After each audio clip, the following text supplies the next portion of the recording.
For its first spring night race in history as NASCAR's 50th anniversary celebration continues. It's been a 12-race roller coaster this season, and the place they call the action track is a fitting backdrop for one of the closest points battles in history. At the top of the points, Jeff Gordon, Jeremy Mayfield, and Rusty Wallace have been swapping the points lead since the second race of '98.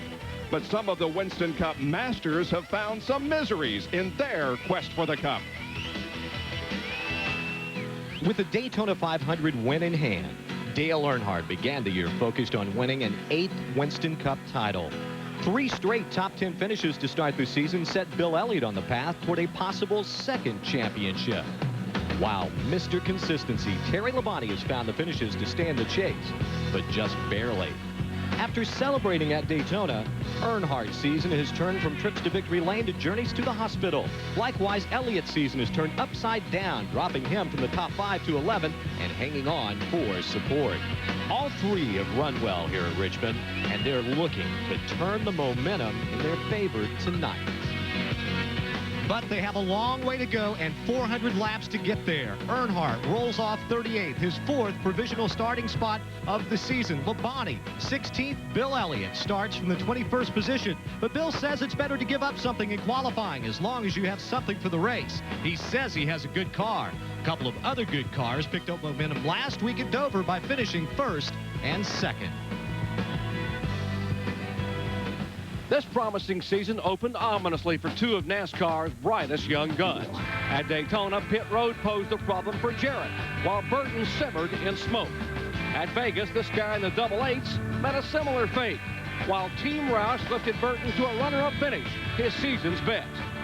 Finally, the track too tough to tame welcomed Jarrett to victory lane, but Burton battled tire trouble in Texas, then got mashed 1 week later in Martinsville. DJ's California dream quickly became a nightmare. But recently, the sun has started to shine on both their seasons. At Dover, Burton battled from the back to finish 2nd, while DJ mastered the monster to collect win number 2 for the 1998 season. Tonight, these 2 rising young stars open to continue their surge up the Winston Cup point ladder.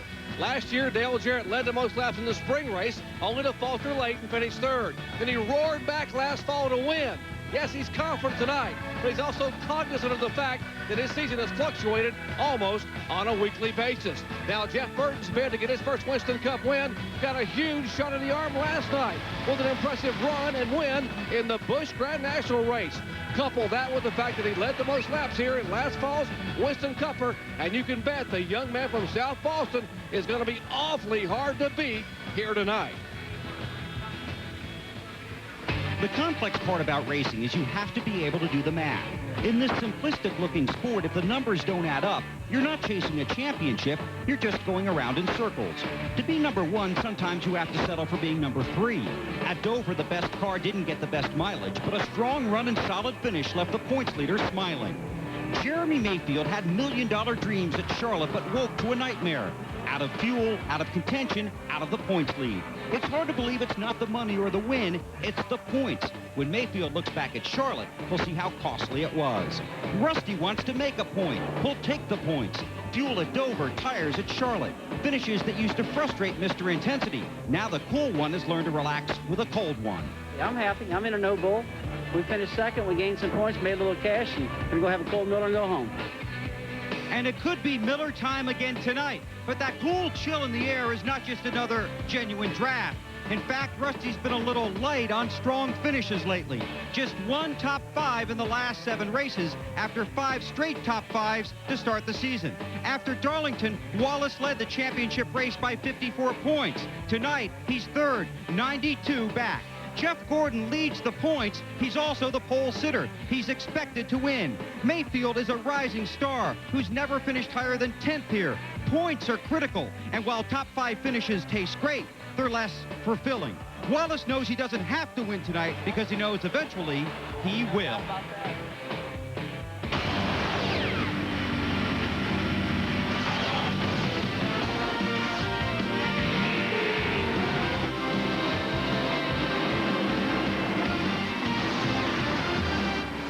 10 years ago, this track was a half mile in length. Tonight, for the first time in history, the Pontiac Excitement 400 is being run at night on the beautiful 3/4-mile venue, Richmond International Raceway.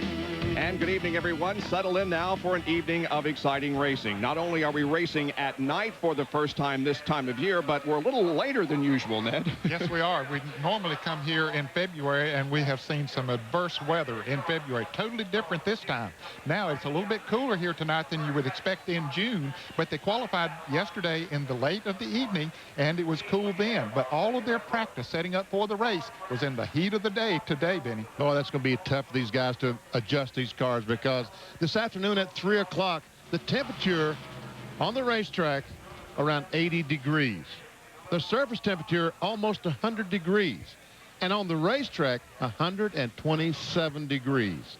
Right now, just at race time, we'll check the temperature, and we see it's about 74, 75 degrees.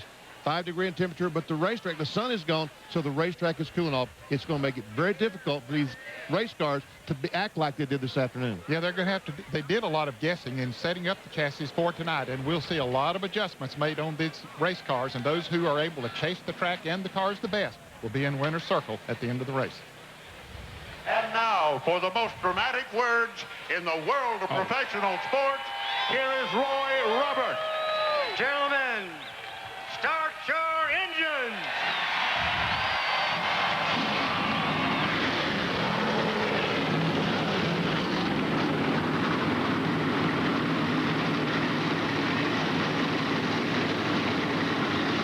The cars have roared to life and now get set for 400 laps of racing as the 1998 NASCAR Winston Cup season continues on ESPN.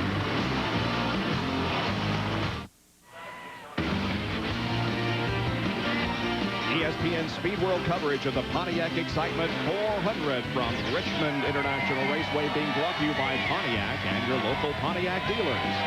By Pennzoil, specially formulated for today's stop-and-go driving. Stop, go, Pennzoil. And by AC Delco Automotive Parts. AC Delco, if you're not asking for it, you're asking for it. This track on which they will race tonight is 3/4 of a mile in length. The front stretch 1,290 feet, the back stretch 800, and 14 degrees of banking in the corners.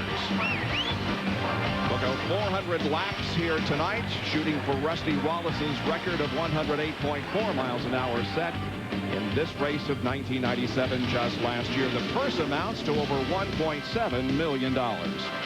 Here now is the Walmart EverStart starting lineup. Jeff Gordon has his third pole in the last 4 NASCAR Winston Cup races, and Rich Bickle has his best career start. Second row, Sterling Marlin, his best start in his 25th Richmond race, and Dale Jarrett, who was the winner here last year. Kenny Wallace has 3 Busch wins at this facility, and Jeff Green, who's in his first race in the number 46 car. Ken Schrader has 2 top 10 finishes in the 2 short track races this year. Johnny Benson crashed last week, dropping 4 point positions. Chad Little has the 9th starting position, and Ted Musgrave will start in 10th place. Then Kenny Irwin, who was 8th last fall in his first NASCAR Winston Cup event, and Lake Speed, who finished 25th in that Richmond race. Jeff Burton starts 13th, 2nd last week, and Bobby Labonte with 2 wins in 1998. Jeremy Mayfield starts in 15th position, and Terry Labonte, who won twice here, starts in 16th place. Back in the 9th row, we have Robert Presley and Joe Nemechek. And in the 10th row, it's Mark Martin on the inside and Dick Trickle flanking him. As you take a look at the rest of the starting lineup, are we concerned about tire wear here tonight, Benny? I'm a little bit concerned about it. You saw the graphic just a moment ago that said the pit window 100 to 110 laps. Jeff Burton in the NASCAR Busch Series race last night ran about 80 laps on the tire. Bill Weber showed us during the race and said the tire was about worn out. These cars, Ned, are heavier and got more horsepower. Yeah, and that normally burns more rubber off the tires.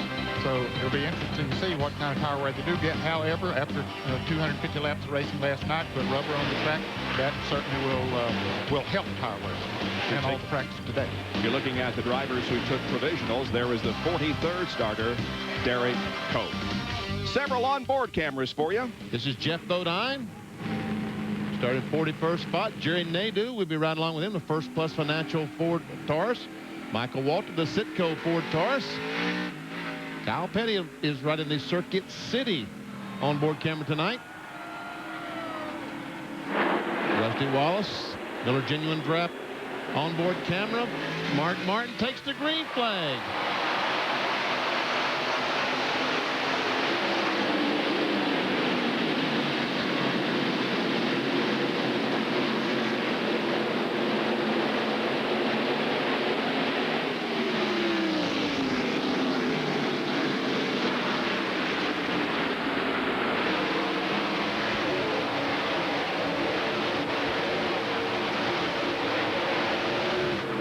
For second position as Jeff Gordon has the lead. Rich Bickle working high. Sterling Marlin down low in the battle for the #2 spot. And Rich Bickle hanging very well there on the outside.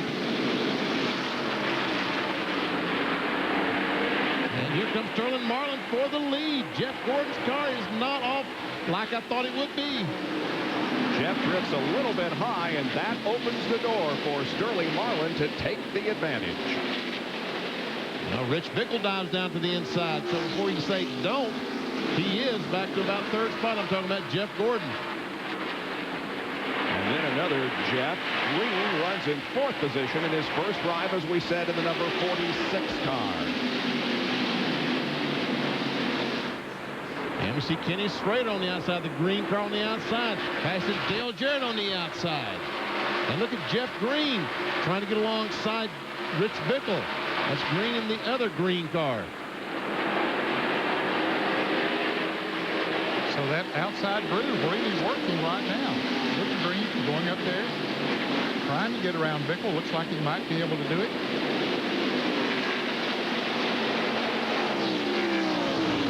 Green successfully wrestles the third position away from Rich Bickle. Now Ken Schrader, Dale Jarrett, and Johnny Benson run behind them, as side-by-side activity here involves Kenny Wallace in 81 and the 28 of Kenny Irwin. They're battling for the 10th and 11th spot. We see Jeff Burton, Bob, and Terry Labonte right behind them, the guys we were talking about in an opening of our show. This is a square D. Ford Taurus looking back at Jeff Burton trying to get on the inside of him. Well, you say, well, why would they race so hard this early in the race? That's a 99 inside. Hang in there, buddy. You're doing all right. They want to get as good a track position as they possibly can. And they think now's the time to do it. Taking a look at the speeds in the upper left-hand corner of your screen. Now Kenny Wallace says, okay, I couldn't do it on the outside. Burton's going to try Irwin on the inside. Let me go down and try on the inside and see what happens. But he can't get off the corner the way he needs to. Now Terry Labonte looks on the inside of him.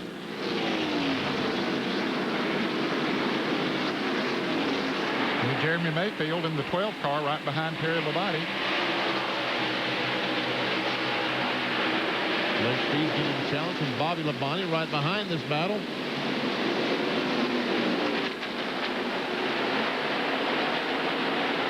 Looks like Kenny is going to fall down into line and maintain his position here for a moment. Looking back now on Lake Speed and that Cartoon Network for Taurus. That nose looks like a cartoon, doesn't it? What is that? You told us yesterday. It's a blue car running to a pink birthday cake. In celebration of NASCAR's 50th birthday. Dick Trickle and Robert Presley are working together. Then we have Joe Nemechek and Rusty Wallace. Mark Martin and Ernie Irvin are side by side. Looking out the windshield of Mark Martin as he looks at Joe Nemechek in the Bell South car, trying to pass Rusty Wallace. But Rusty trying to pass him. They're trying to pass each other. From the Pennzoil copter cam overhead, it's side-by-side action here in the opening laps of the Pontiac Excitement 400. 11 laps are about to be completed. Now, as these tires get worn, get hot, and these cars start slipping, it's going to be very difficult for them to do them 3 abreast over just a moment in turn 1, but luckily they were down to 2 abreast, which is enough. Rusty taking a look at Presley and comes up, and he has to follow Robert Presley down in turn 3. We saw Kenny Wallace getting passed by a few cars. We understand that he has a bad push in his car. He said before the race that they changed a lot of things under that car after happy hour.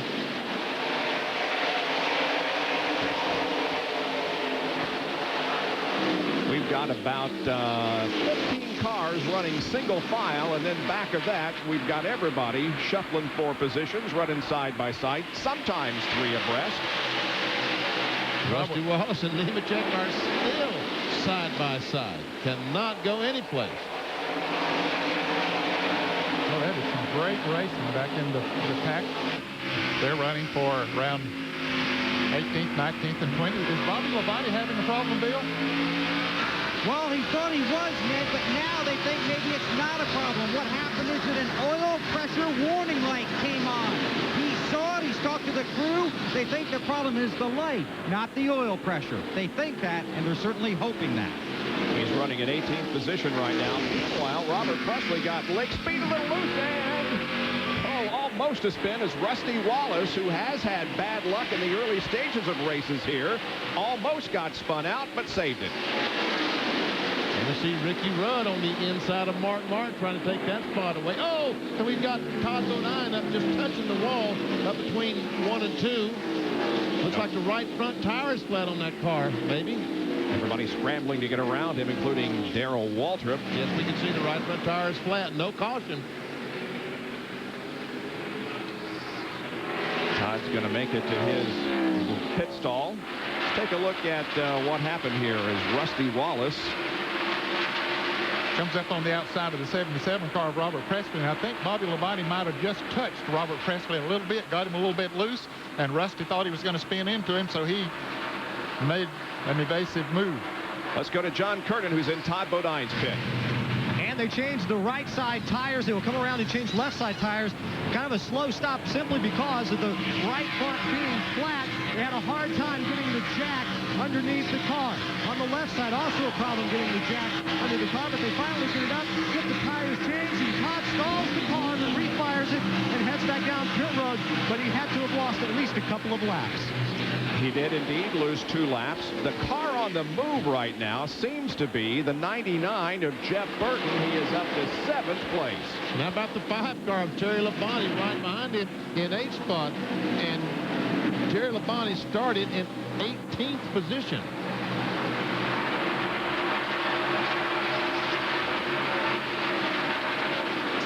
Labonte from 16th spot, moved up 3 by lap 8, got 3 more by lap 12, and 2 at the 18 mark, and he passes Jeff Burton. So he now goes to the 7th position. Moved up on the outside. Burton didn't resist him, knew that Terry was a little bit faster right now, so he let him go. Terry Labonte has a fast race car. So now there is Rich Bickle, Ken Schrader, and Dale Jarrett as they contest 4th, 5th, and 6th. And it looks like Schrader's going to take the 4th position from Rich Bickle. A brand new race car, Ned, that 33 car. And we hear about taking these new cars to Greenville, Pickens, other racetracks and testing them. They built the car, loaded it, brought it to the track. Boy, it's performing well. It sure is. Ken Schrader is running 4th. The leader of the race is Sterling Marlin, with Jeff Gordon running in 2nd, Jeff Green 3rd, then Schrader and Bickle, as nearly 100,000 look on tonight. The Pontiac Excitement 400 from Richmond.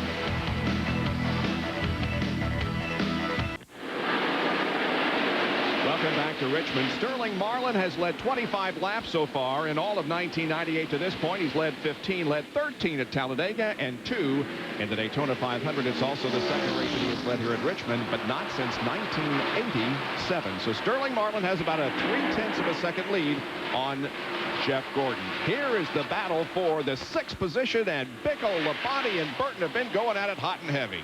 They really have. Terry Labonte finally gets the best of Bickle, it looks like, but they have rubbed together, touched each other, and finally Labonte made the pass. Now Jeff Burton's going to try to do the same thing, but could not get the run. Now he's got the run off turn 4.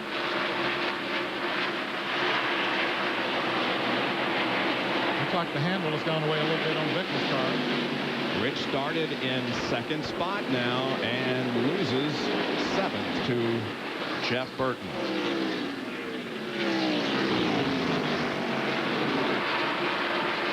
These guys have been going at it and trying to pass each other. Here's what happened in an attempt a few laps ago. Labonte was down on the inside as they came off of turn 2, and they actually made contact, and Benny, that could cut a tire down very easily. With ease. That's probably what happened to Todd Bodine's right front tire. There's Chad Little now getting up into the mix. He's running in 9th spot and trying to take 8th away from Rich Bickle. There's Jeff Burton, and Bill Weber has an update on Jeff. Well, a little bit of bad luck, but a lot of good luck for Jeff Burton as his car was preparing the Excite-4 to go through inspection.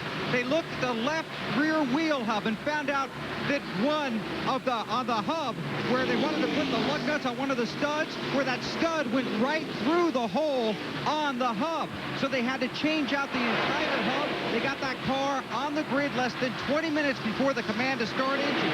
They were fortunate they found the problem then instead of 10 laps in. We noticed during the last half hour before the race started that several cars were late getting through inspection, including Jeff Gordon.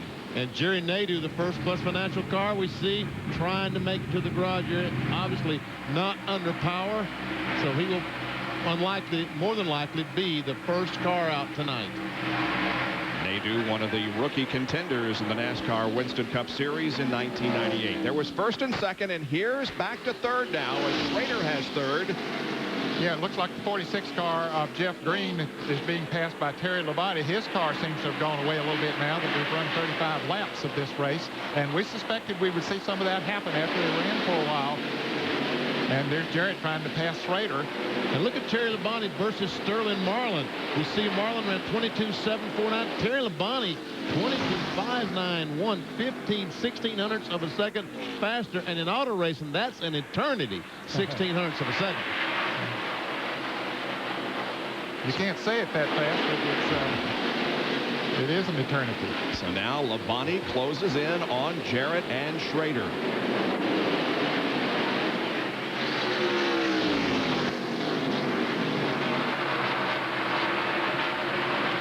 Denny Schrader's getting the high groove to work a little bit for him. Last night in the NASCAR Busch Series race, he debuted ran the second race this year in the Busch Series, and he ran the high groove all night last night. Jarrett makes the pass. Now Terry Labonte comes down on the inside of Schrader. This could have been a good racetrack for Dale Jarrett in recent events.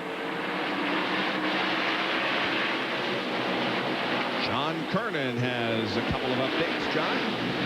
Jerry Nadeau just pulled his car into the garage area. They broke a rear end gear. And updating you on Todd Bodine, he apparently got into somebody's fender out there on the racetrack, clipped the valve stem off. All the air came out of it. That's what caused his right front tire to go flat. He's 3 laps down now as a result of having to make that green flag pit stop. Rusty Wallace trying to get to the inside of Lake Speed. The battle for 17th position.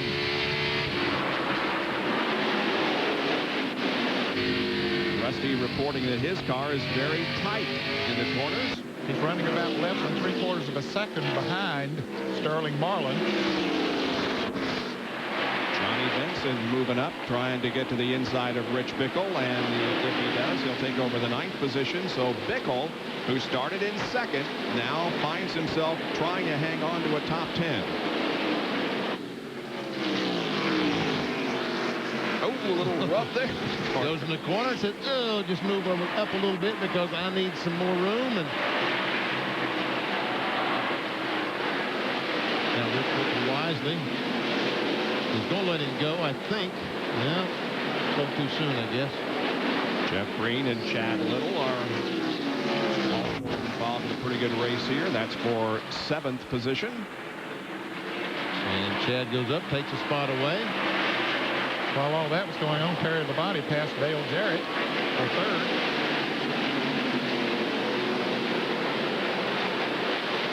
Jeff Green's car, the 46 First Union Chevrolet, seems to have lost a little bit of the grip that it had coming off the turns in the early laps. Johnny Benson, after missing the Daytona 500, has put together 7 finishes of 9th or better in the past 11 races. And Bickle still seems to be a little loose there in the corner. It's really hard to tell when he goes in the corner. He goes up the racetrack like Jeff Green is, but we don't know if the car just won't turn and goes up there. That's called pushing, or if the back end's trying to come around and he's just kind of chasing that back end up the racetrack.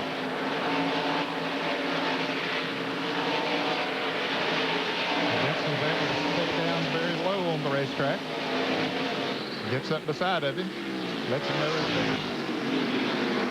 My guess is that most of these cars are starting to push or getting tight because they practiced this afternoon when it was 80 degrees, the track temperature 127, and now it's cooled off to the 70 degrees. The track temperature is probably cooled off 20 degrees.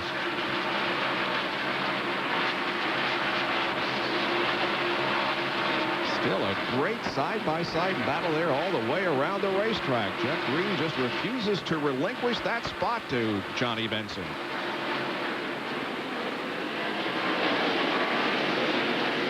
And now looks like he's going to be able to do it. Had to work for it. Sure did. There you see 39 cars on the lead lap. A couple of cars are 1 lap down. Todd Bodine 3 laps down, and Jerry Nadeau is off the track. Napa Field Summary will show you the manufacturer's battle as of now. Boy, a great battle between Chevy and Ford. Chevy has 92 points and Ford 91. And here's our Ford leaderboard with Jarrett, Burton, Little, Benson, and Bickle all running in the top 10. Chevy, Ford. There you see the other 5 positions. And Pontiac.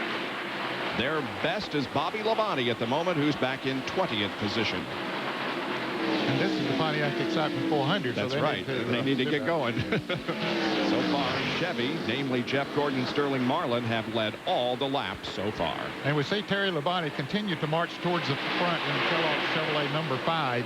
When he got up to 5th place, he was 3.5 seconds behind the leader, but right now he's just a fraction over 2 seconds behind, so coming through traffic he is gaining on Sterling Marlin.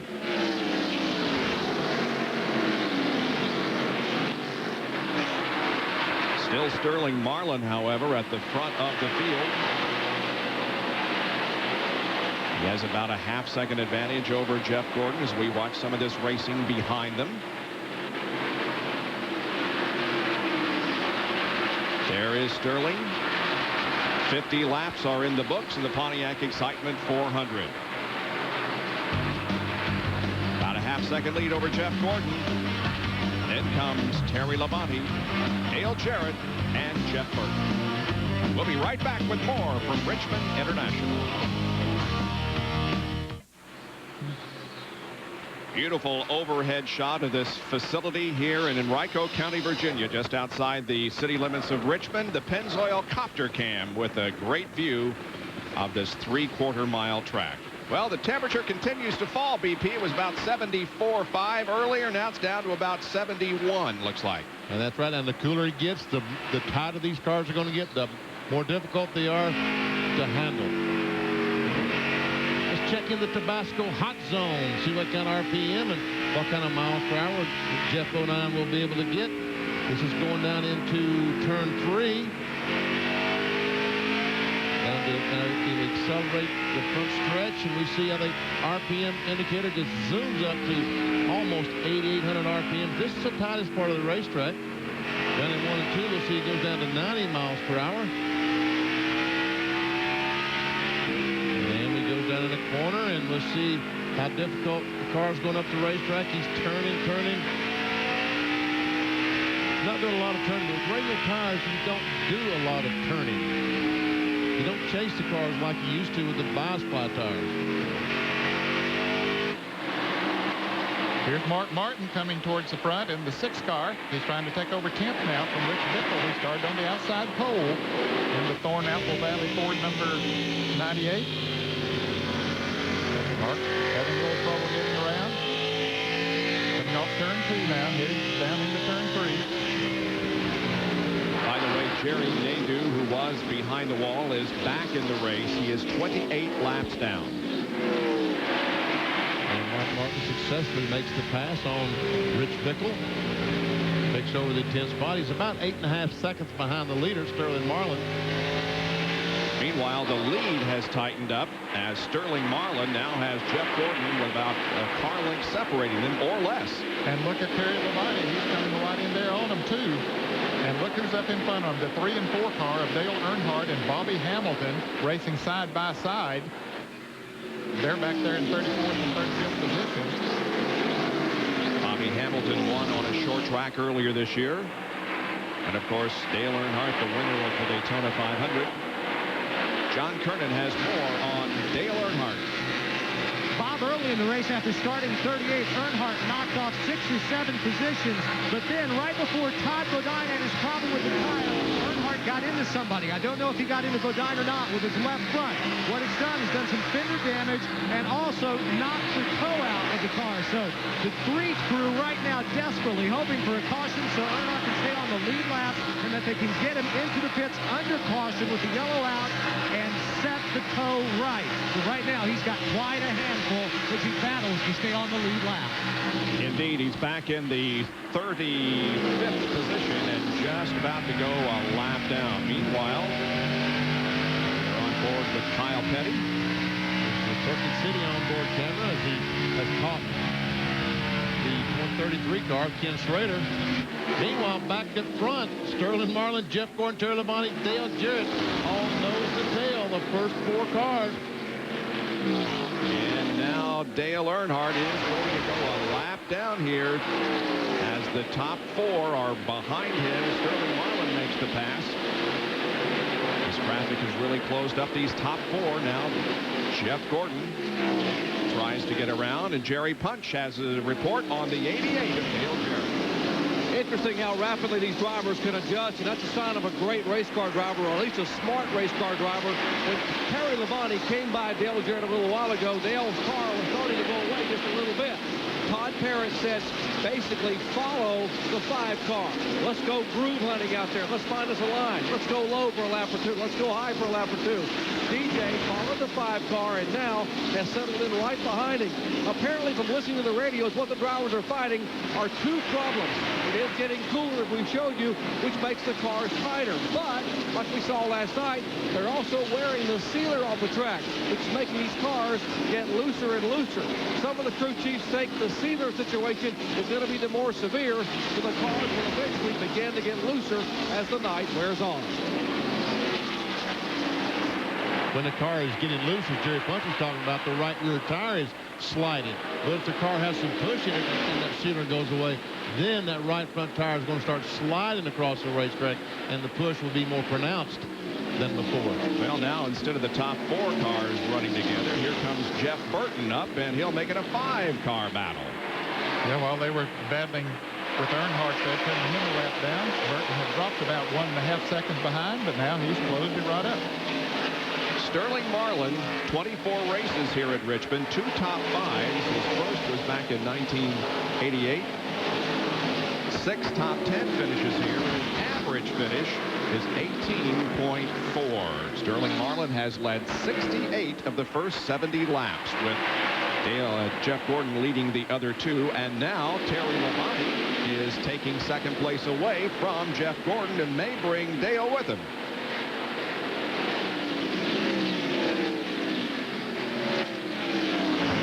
Where the 3 Hendrick racing cars are. Randy LaJoie running back in 30th position after a 28th place start.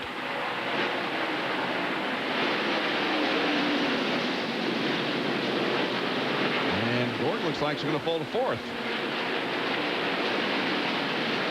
Not yet, but maybe it's coming off of turn 4. That's where Jarrett seems to have a pretty good run coming off of there. He's able to keep his car right down on the bottom of the racetrack. Still hasn't cleared Gordon. Jarrett's car right now looks like he's handling better than most all the cars right now, Ned, because you're right. He's able to keep that car down closer to that yellow line than anyone. Wow, look at this. Jeff Green, Bill Elliott, Joe Nemechek, Lake Speed all going for it, and they're battling back here for 19th, 20th, 21st, and 22nd. And so forth. Yes. And they're about 3/4 of a lap behind the leaders. Spencer also racing with the group, as is Jeff Bodine. 6 cars here running together. The Lake Speed's going to make it 3 abreast there for a second. And I didn't think that was going to work too good.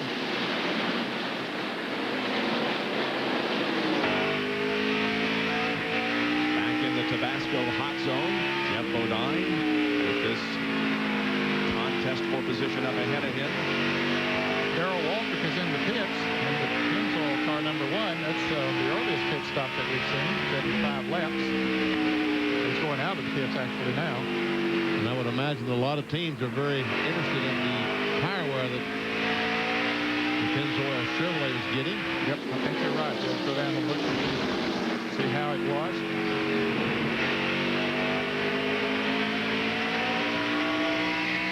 Jeff Green goes up the racetrack. Lake Speed gets by, but he opened the door for Jimmy Spencer. Jimmy said, I think I'll go on in. Here comes Jeff Bodine. He's trying to do the same thing. He's trying to kick the door open.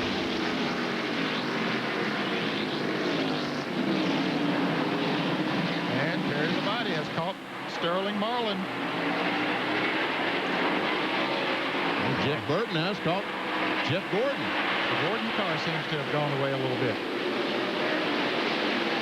And Jeff Gordon's car was one of the last cars on the line, so they adjusted on this car right up to the last second. But what they did evidently is not working perfectly because Jeff Burton takes the spot.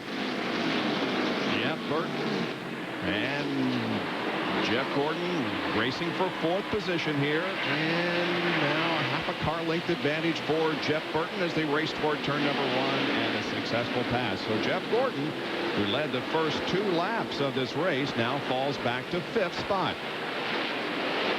Terry Labonte putting all kinds of heat on the leader Sterling Marlin, and also right there behind Terry Labonte is Dale Jarrett. We'll be right back.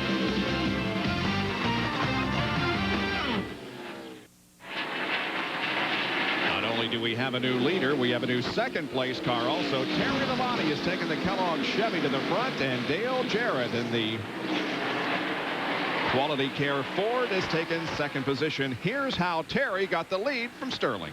Comes off turn 4 and just got on the inside and got that position and goes down in turn 1, takes the spot away. And a couple of laps later, Dale Jarrett did the same thing. Meanwhile, Michael Waltrip has been able to get it, has hit someone, and he's got the left front fender knocked in on the tire, so he's on pit road. Here he comes down pit road with smoke trailing from that car with the tire rub. He's banged somebody pretty good, hasn't he? He has. And Rick Mast was just going out of the pits. He made a pit stop.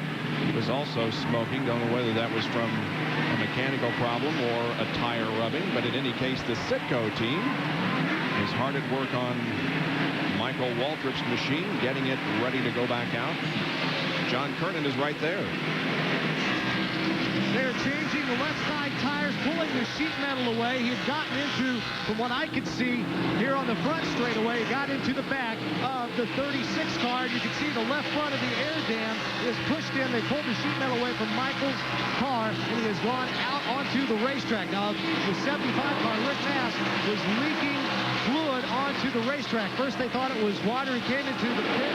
They found out, yeah, it was an oil leak, so they sent him to the garage area. And I guess it was the 36. We see the damage back on the right rear portion of the bumper of that Skittles Pontiac. And he just went a lap down. And Waltrip comes out just ahead of... Well, Terry Labonte is leading for the 17th time here at Richmond International Raceway. This is his 40th race. Terry Labonte looking back on the leader of the race from Michael Waltrip's onboard camera. Jeff Green is going a lap down. Boy, he was up there in the top 5 about 60 laps ago. Let's take a look at what happened to Michael Waltrip. We have a replay from his onboard. Okay, he's going down the backstretch into turn 3. There's the Skittles Pontiac that we're talking about up in front of him. Oh, and Ernie gets loose and drifts up the racetrack, and I'm surprised that Michael Waltrip did not spin that 36 car when he made that contact. And the 44 car of Kyle Petty is in for a pit stop. John Kernan. And there they added a couple of rounds of wedge to Kyle Petty's car. Apparently loose, trying to tighten it up. Right sides are already changed through, coming around to the left side. Having a problem getting the car up on the left side with the jack. They slam the tires on, finally hit it with the gun, the one that's with the gun. And the crew is finished with their work, and Kyle goes out too. Now, a battle for the lead. Indeed, Dale Jarrett to the inside of Terry Labonte as they go down the backstretch with the slower car of Derek Cope. Could play a factor here as Jarrett and Labonte go into the corners side by side and come out that way. Terry Labonte chose to go on the outside of the 30 car, but the 30 car is running in that groove. So Labonte just can't get by it. So when he left that opening, Dale Jarrett drove down there, and he's trying to take the lead. And here comes Darrell Waltrip. He's trying to get one of his 4 laps back. Darrell has fresh tires on his car number 1, and he's a little bit faster than the leaders right now. He is 4 laps down, trying to get back one of them here. Jeff Green, who we mentioned was lapped a few seconds ago, has come in for a pit stop. Johnny Benson and Sterling Marlin now as Benson takes the 3rd position. Kevin LePage in the 96 car. And a battle here behind the 96 car involves Gordon and Burton. Gordon goes around him into 5th. And a battle for the lead as Jarrett tries on the outside, and this time doesn't get ease to put Jarrett in the lead. He becomes our 4th leader of the evening. Gordon, Labonte, and Sterling Marlin has led the most laps, 78. Terry Labonte was the points leader after 12 races last year. This year you can see he's in 6th place. John Andretti is in. John Kernan watching that pit stop. And they'll go up on the track bar, changing all 4 tires. Andretti was one of the faster cars the first practice session on Friday, but then they just more or less lost something. Were not able to get it back. A pretty good pit stop for Andretti. That was under 20 seconds, about 19 seconds for the crew. Andretti takes the STP Pontiac slowly down pit road back into the race. Dale Jarrett is the leader now. And I tell you what, this short track program has really turned around. You see in 32 career short track races, the first 16 no wins, the last 16 2 wins, but 10 top 5 in the last 16 races. And 11 top 10. So indeed the Jarrett short track program is on track. Alive and well. Yes. But those guys better not look too far behind them, because Johnny Benson, folks, is coming. He's just 1 second behind the leader. And he was about 4 seconds behind him not too long ago. Benson has dropped Sterling Marlin to 4th. Jeff Gordon running in 5th position at the moment. There are the top 10. We have completed almost 1/4 of this race already. No caution so far in the Pontiac Excitement 400 from Richmond International Raceway.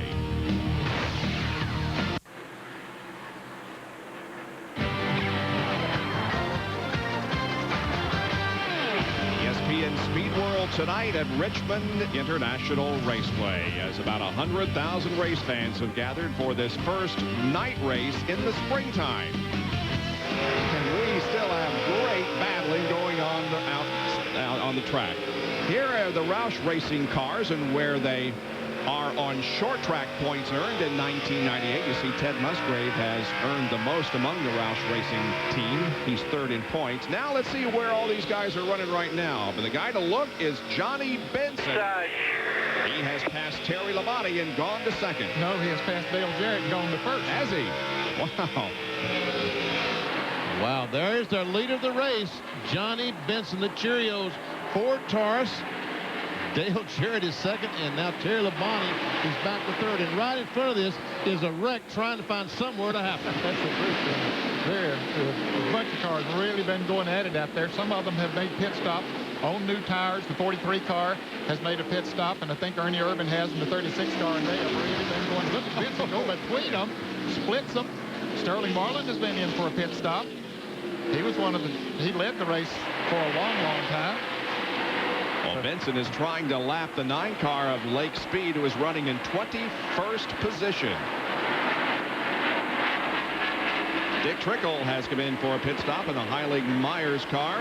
As Ward Burton goes out of the pits in the MVMA Pontiac. Bill Weber can see this pit stop by Dick Trickle. And Trickle has struggled. They will make a chassis adjustment. He's already got right side tires. He'll swing around to the left, bolt on left side tires, fill it with fuel, send him back out on the track. 109 laps on the board. Guys losing precious laps here under green, hoping they don't get... Watch speed. Watch speed. 4200, second gear. Good to see car owner Junie Donlevy here at the racetrack for the first time in a while. Bobby Labonte comes down pit road as we ride with him to his pits. Bill Weber. And Labonte in off the impressive run at Dover 1 week ago. He also will get right side tires. All these will be short tire stops. Never take a chance with 2 tires at Richmond, except maybe very late in the race. Jeremy Mayfield flies by on his right-hand side while he continues to get his left side tires. Peter Gellin topping out the tank. Fuel mileage could be a factor. Took a long time on the left rear. Pontiac is on its way. Jerry Pontiac. Further down pit road, Jeremy Mayfield getting routine service on his right side. As we're watching the 81 crew now work on the left side. Back to the Mayfield car. Left side tires going on. Second place car down the way from Kenny Wallace. Back to the 12. Mayfield left side tires on. He is down and away. Frantic activity in the pit area, matching the great racing that we've seen on the track so far. Bill Elliott and Jeff Bodine both making their ways back out onto the racing surface. Running along with Jeff as he picks up speed and rejoins the fray. Dave Marcus coming out of the pits in the Realtree Chevrolet. Johnny Benson now with more than a 3/4 second lead on Dale Jarrett. Here's how Benson took the lead away from Dale. Traffic. Jarrett got in the traffic, had to get out of the gas lane a little bit. Benson got on the inside and just away he went. Chad Little is in. Bill Weber. One of Benson's teammates already right sides on. Slight air pressure adjustment. Fuel going in. They expect this car to get even better as the night goes along. But they struggle on the left rear, losing precious seconds. Now Chad Little returns to the race. Rusty Wallace is on pit road. He pulls to the left and pulls into his pit stall. Also expecting Ken Schrader to pull in soon. Right side tires for Wallace. 17 top 10s of the last 18 races here for Rusty, but this has not been one of his best weekends. Swinging around to the left side. Fuel going in, waiting on the left side tires. Right now Ken Schrader around Wallace. He will slide into his pit stall. Schrader had been very loose early in the race, but the car has tightened up nicely. They will only make a slight air pressure adjustment in the right rear tire. The right sides are bolted on. Now they'll shove the second can of fuel in. Come around to the left side. The lug nuts come off. These are sticker tires going on for Schrader. Waiting for the lugs to be tightened. Good stuff for these guys. Schrader's away. Gordon's on pit road. Here's Jerry. Our pole thinner, Jeff Gordon, makes his first pit stop tonight. He had been complaining that the car had gotten tighter and tighter. He said it was tight in the middle and even tighter off. They now will make a major chassis adjustment in the right rear. Change all 4 tires and hopefully very, very easily be able to correct the problem so Gordon can get the car to turn coming off the corner. Left side tires are on. He slaps it in gear and pulls away. Let's go to Bill Weber. Another Roush car with a strong run. This would be Ted Musgrave on pit road. Will be a chassis adjustment for Musgrave. 2 rounds to the right side. Now they'll come around to the left side. Musgrave getting his tires. One starts to get away. They get some help from the 33 bunch. Sticker tires for Musgrave. He's away. 3 stalls in front of him. His teammate Jeff Burton is on pit road. Burton, of course, won the Busch race here last night, and they learned some valuable information in that race, which all the Roush guys could be using here tonight. Already got his right side tires. Now he's getting left side. Now their other Roush car, Johnny Benson, is on pit road. He was the race leader. He's in front of Jerry Punch. Right side tires on our leader's car for Johnny Benson. The car running, they made a chassis adjustment in the right rear, a slight track bar adjustment. Crew now dashing to the left side of the Cheerios Ford car. The Steve Neal-led crew. Left front tire, left rear tire. As he gets ready to leave, here comes Dale Jarrett in the pits, and Benson and Jarrett just missed. Let's go to John Kirk. A 4-tire change for Terry Labonte, who had worked his way from 16th to the lead. They make a chassis adjustment and a car in the wall. Robert Presley, the caution is out, and the 88's caught in the pit also. The 5 car finally gets down pit road to Jerry Punch. Slight air pressure adjustment in the left rear as the caution does come out. The 77 car is stopped against the wall just coming out of turn 4 as Jarrett gets pulled away. They made a 4-tire change. He was sitting in the pits when the caution came out.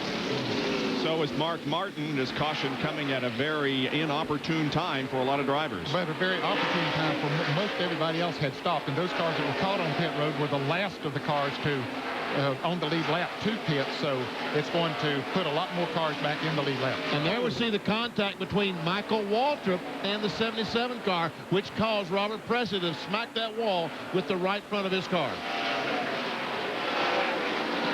And the first caution of the evening comes out on lap 120. There's Robert Presley. The window netting is down. He's okay. From Michael Waltrip's onboard camera, let's look at the replay. He's on Bobby Labonte goes by. Robert Presley's got to be going by as well. Ryan Presley thinks he's got it cleared. Tries to go back up the racetrack to get his angle of turn 3, but unfortunately Michael Waltrip's left front was there. And there was damage earlier to the right front of that car. Now there's damage more severe to it. Caution out for the first time here in Richmond. Back in a moment. Stay with us. Pontiac Excitement 400 here at Richmond is under its first caution of the evening on lap 124, and the Pennzoil copter cam is showing you the field behind the pace car. Tomorrow afternoon at 12:30 Eastern Time, 1:30 Pacific on ABC Sports, it's the ITT Automotive Detroit Grand Prix from Belle Isle in Detroit. Point leader Alex Zanardi takes on defending champion Greg Moore, who's finished in the top 6 in all the FedEx Championship Series races so far. That's tomorrow at 2:30 Eastern Time on ABC Sports. Jerry Punch. Under the caution flag, the car number 40 of Sterling Marlin decided to come back down pit road, although he had just pitted about 20 laps ago. And actually the reason he came in was this. He had to pit on lap 104. The other leaders came in between laps 118 and 122.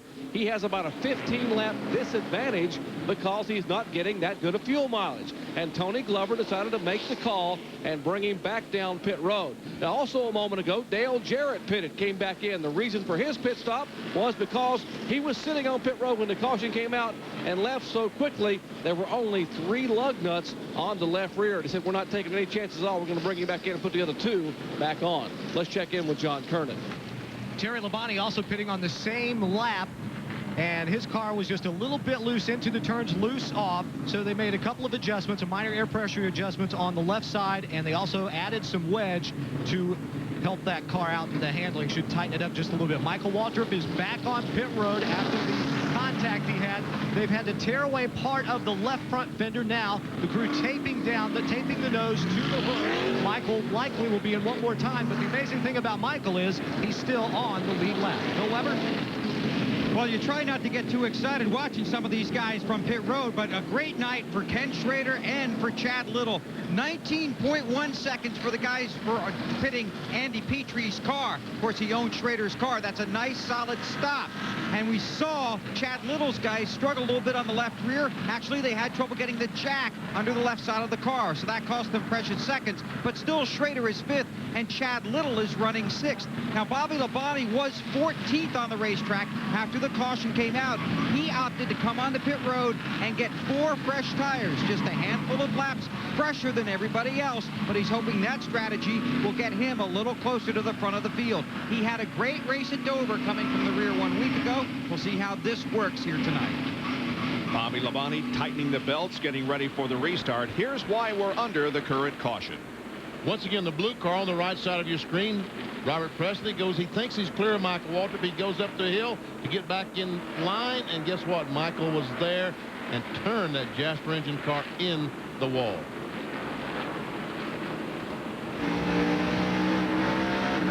Right along with Michael Waltrip, and you saw that just what Benny said. He thought he was clear, and he wasn't. 127 laps are in the books now under caution here. Terry Labonte is your leader, followed by Jeff Gordon, Mark Martin, Johnny Benson, and Ken Schrader.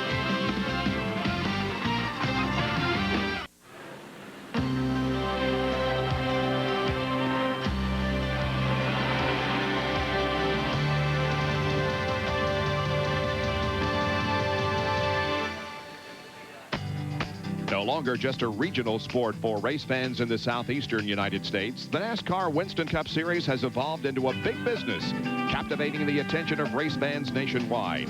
In the 50th anniversary year of NASCAR, brought to you by Coca-Cola Classic, the official soft drink of NASCAR. Richmond International Raceway offers fans the intimacy of a short track and the excitement of a super speedway. Lee Petty won the first NASCAR race here in 1953. It was here in 1967 that Richard Petty would tie his father's record of 54 victories. Between the spring and fall races in 1988, track owner Paul Sawyer set out to redesign the facility and build a new one in its place. The result, one of the most modern tracks on the Winston Cup circuit. Some 83,000 seats now encircle the three-quarter-mile track. And Richmond International Raceway continues to give us the unique blend of short track action with super speedway thrills. Pride and joy of the Sawyer family here in Richmond. Just a tremendous facility and one of the most fan-friendly that you will ever find. Jerry? We told you Jeff Gordon had a problem with a severe push on the car. That means the car will not turn in the corner. And Benny mentioned the right front tire would wear out. Well, this is the right front tire off Jeff Gordon's DuPont Chevrolet. Take a look. The cords are actually showing on the inside shoulder of the right front tire. He didn't have a lot of time left. Hopefully they have fixed that push. We're going green, Bob. Yes, indeed. The green flag comes out, and the leader of the race is Terry Labonte. Several cars, however, ahead of him on the racetrack. And many of those are in the lead lap. They're almost a lap. Clear eye, clear eye. Back. And the others trying to get back on the lead lap. Mark Martin is running in. Jeff Gordon and Dale Jarrett. And Jeff Burton slow coming off the corner. He might have just got him out of the groove. We'll have to look at him here for a little bit and see what. I don't know.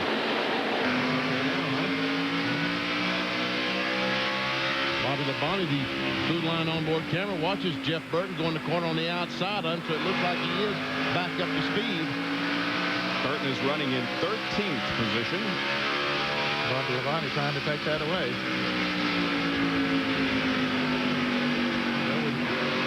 There's no problem recorded. And Johnny Benson got on the inside of Jeff Gordon down in 1 and 2.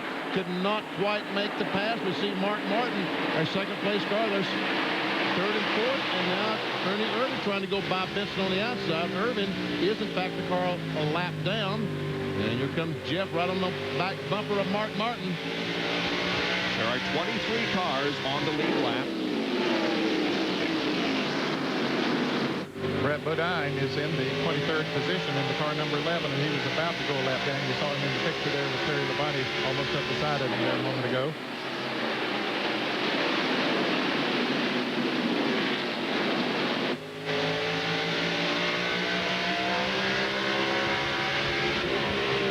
Place, Mark Martin. We're riding with him, looking back on third place.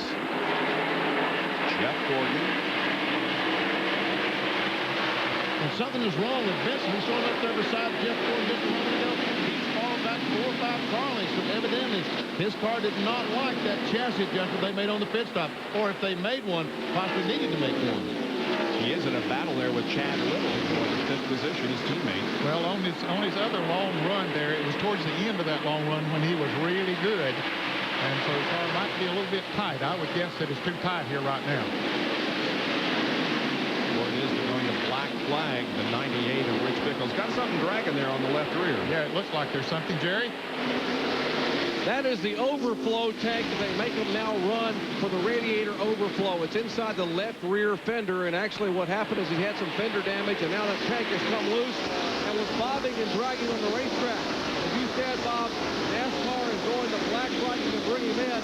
It really isn't creating a hazard right now, but they're hoping to stay out and maybe get a caution flag as one car, apparently the 75 car, showing a lot of smoke on the racetrack. Well, he was earlier tonight and now brings it behind the wall. Rick Mast used a provisional to get into this race here tonight. He was one of 5 drivers who had not taken a provisional this year. Now there are only 4.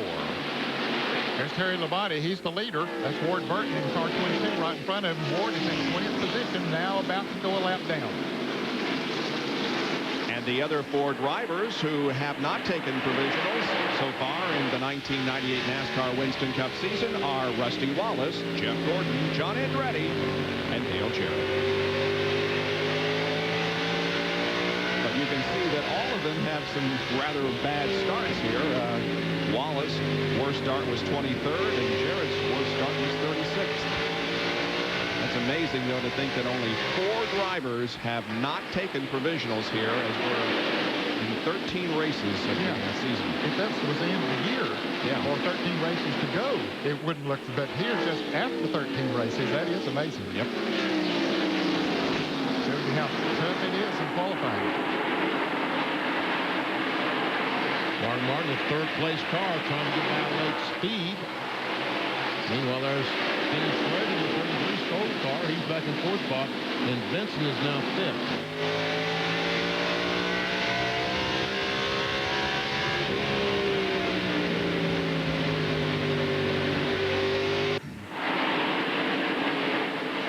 Let's check the speed at the line as they cross over.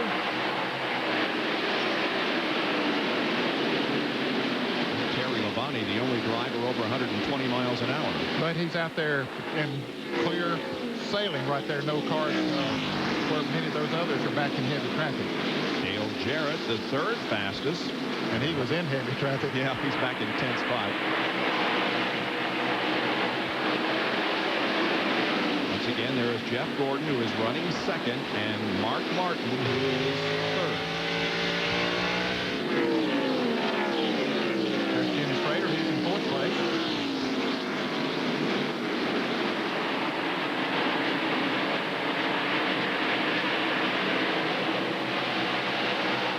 The lap cars of Blake Speed and Derek Cope, and then go back to the 5th running, Johnny Benson.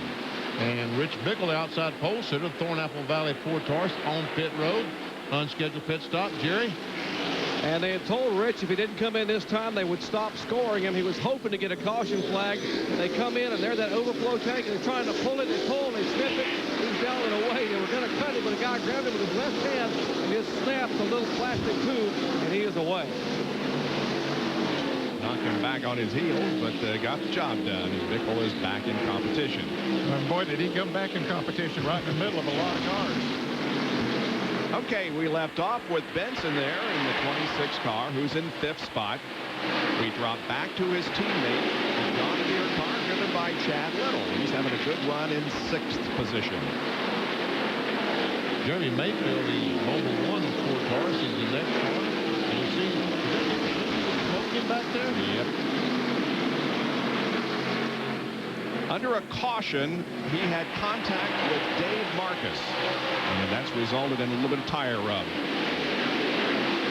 You know, Jarrett's trying to go by Rusty Wallace. That 4th position would be for the 8th spot. Jarrett dropped back to 12th when he came in for those 3 lug nuts, so to put on those extra 2 lug nuts. He only had 2 on there, or 3 on there. Needed 2 more. Kenny Irwin in the 28 car is involved in this battle also. He's running in 10th position. He made his NASCAR Winston Cup debut here last year in the fall race at Richmond. And the 40 and the 99 back behind these cars. Sterling Marlin, Jeff Burton. 2 cars who ran so well at the very beginning of this race. And Kenny Irwin is doing a great job tonight. Keeping that Texaco Star close to these cars. Rusty Wallace and Jeremy Mayfield. All of a sudden looks like there's some smoke in Jeremy Mayfield's car. This guy that's 2nd in the point standing appears to be smoking. See, there is Jimmy Spencer, but I didn't see anything. I thought I saw some smoke out of Jeremy's car, but he is losing positions. Yes, he is. That smoke's still coming from his car.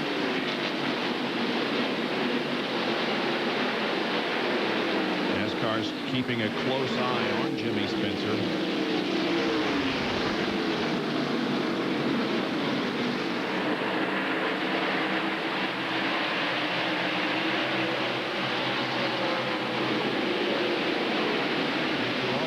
Spencer. Rusty got back by Dale Jarrett there just a lap ago. Jarrett was on the inside, ran up behind Dave Marcus, had to back off, and you see that smoke again on Spencer's car.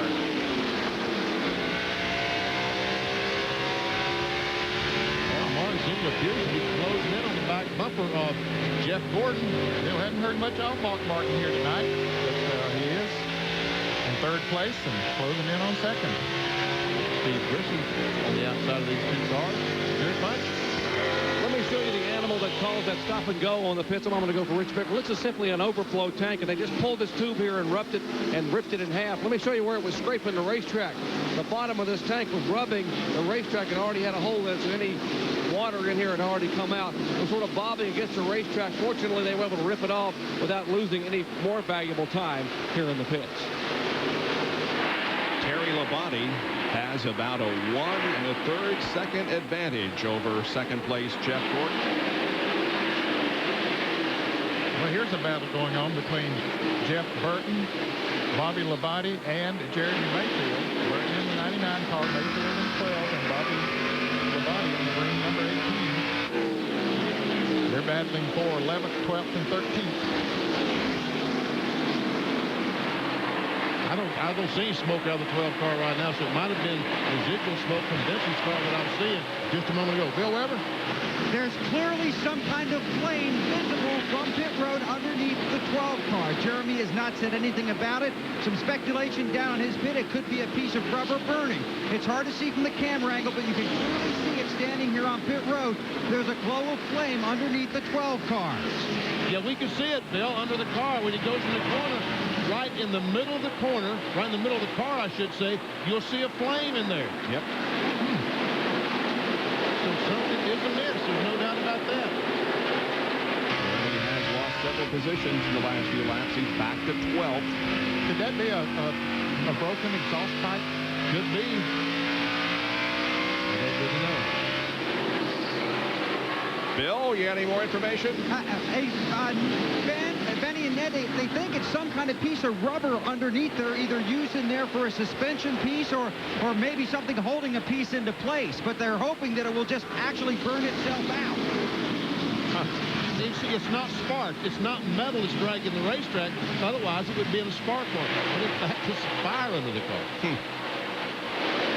That was 159 laps so far completed in this race. We have had 5 leaders and 7 lead changes. Sterling Marlin has still led the most laps, 81, but right now it is Terry Labonte on top. He's led 52.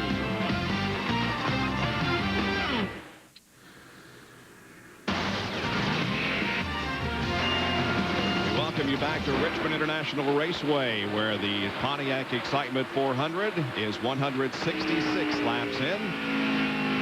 We're riding with Jeff Bodine, looking back on the leader of the race, Terry Labonte, who has about a 3/4 second lead on Jeff Gordon. And remember that incident he had with was it Rich Bickle early on in the race? Look at the damage to the right front fender on Terry Labonte's car as a result of that, just making slight contact with Rich Bickle.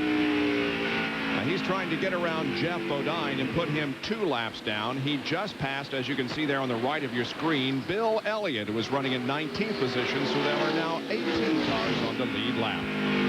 In the Tabasco hot zone with Jeff Bodine. As he tries his best to stay in the lead lap down in turn 1, up to almost 140 miles per hour. Now on the brakes hard. Only got down to 94 miles per hour as he accelerates off turn 2, going to 3. And we can see just the difference up to 130 miles per hour, 10 mile per hour difference in the straightaway. You can see several tire marks on the Terry Labonte car. Going 2 laps down is Jeff Bodine. And there you see Jeff Gordon has gotten around Mark Martin now and taken over second. And Gordon is moving in on Labonte. There are the 3 leaders. Labonte, Gordon in the 24 car, Mark Martin in the number 6.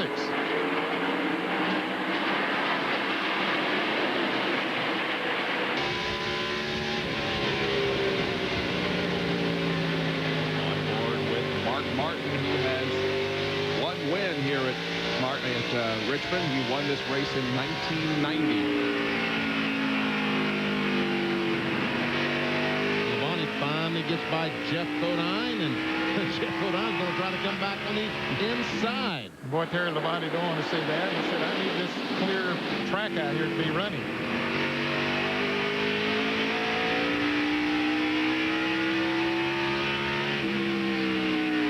Actually said that Mark Martin was catching Jeff Gordon a little while ago. He's been back there in third all along, but he's staying right with him.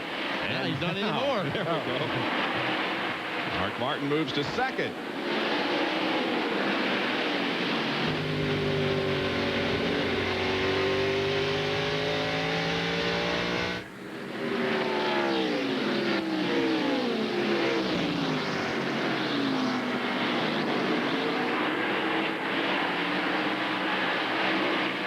Mentioned earlier that Kevin LePage is in David Green's car tonight. John Kernan has caught up with David. And David is watching the race from the pits. David, injuring your shoulder last week in that crash at Dover. How are you? John, I feel pretty good. You know, today was a good practice for us. The team decided right there before happy hour to give me a break. So I feel good. My arm moves good. I'm looking forward to Michigan next week. And you're also going to test next week at Daytona, right? Yeah, Monday night. David Green will definitely be back in the car at Daytona Monday night after he visits with the doctor on Monday morning to check out his shoulder with a bruise there. And you'll recall he also broke his shoulder. In fact, you can kind of see the pads from the back of his shirt where the bruise is. And he's getting some shock treatment to make it feel a little bit better. But he says he'll be ready to go next week at Michigan.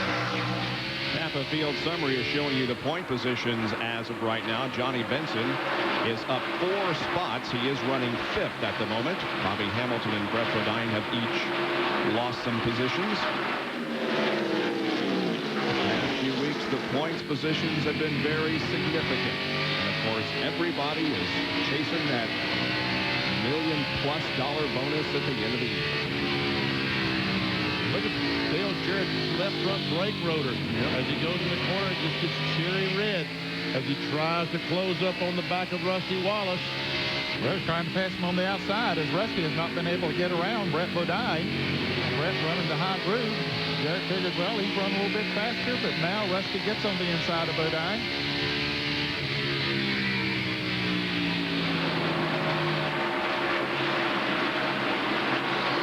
Brett Bodine a lap down in 22nd spot in the number 11 Paycheck Sport. I guess that flame burned itself out there on Jeremy Mayfield's car. That's the doggonest thing I think I've ever seen.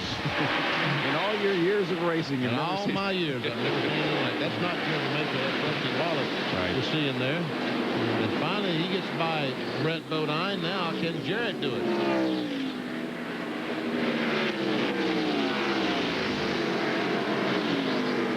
For a few laps, Jarrett and Wallace were catching Terry Labonte. They cut about a second off their lead, but now they've lost about a second and a half while they were racing with Brett Bodine here. John Kernan, what's the report on Jeremy Mayfield? Well, I think what happened to Jeremy is the same thing that happened to Michael Waltrip a little bit earlier in the race. They picked up a piece of rubber on the header. Well, the header is extremely hot. It caught the rubber on fire. The rubber burned. There was a glow underneath the car. But finally, the rubber just burns itself out. So I think that's probably the same thing that we saw with Jeremy Mayfield. How about that? Ricky Rudd just went by Jeremy Mayfield. He moves up to 15th position, and Ricky Rudd outside 10 of 1988 last weekend. Kyle Betty that Ricky Rudd was able to go by. That was Kyle Spotter that you heard. Everything was fair behind the 10 car.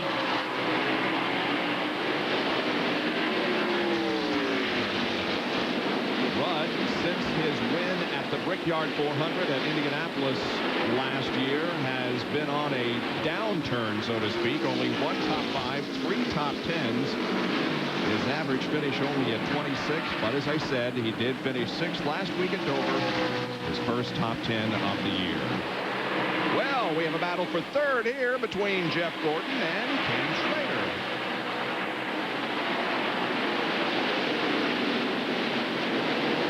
See Mark Marks pulled away from Jeff Gordon by about a second. Seems Gordon's car, after they run about 40 or 50 laps, seems to go away a little bit for him. There's Schrader trying to look down on the inside as he comes up from Bill Elliott. Elliott is a lap down in 19th position. Schrader's best finish here at Richmond was a 4th. This race, 1995. Jeff Bodine, who raced so hard with Terry Labonte just a couple of laps ago, trying to stay in the lead lap or stay just 1 lap down. He's now 2 laps down to these cars. Gordon is one of 5 drivers who have picked up bonus points for leading a lap tonight. Trouble up here in turn 4. Take him if you can. The car's up against the wall. Stay down the bottom. Leader's behind you. The car's up against the crash wall. Okay, got it. Leader's got it behind you. Watch the back door. Jeff Green is the driver involved. You heard the conversation. It was about 50% better. We need to do it a little bit more. So I wonder if Dick Trickle got his lap down. Ooh, look at the heavy contact. Boy, Jeff Green's mess. First Union wants to get some on TV, but not this way. So did Trickle get his lap back? Guess not. He did not get his lap back. He was battling flame as he tried to start that car. He's trying to start the car, but all the water we see in the radiator is running across the racetrack. Yeah, Jeff, you don't need to crank that thing. You aren't going anywhere with it. Second caution of the evening coming out as we near the halfway point. John Kernan.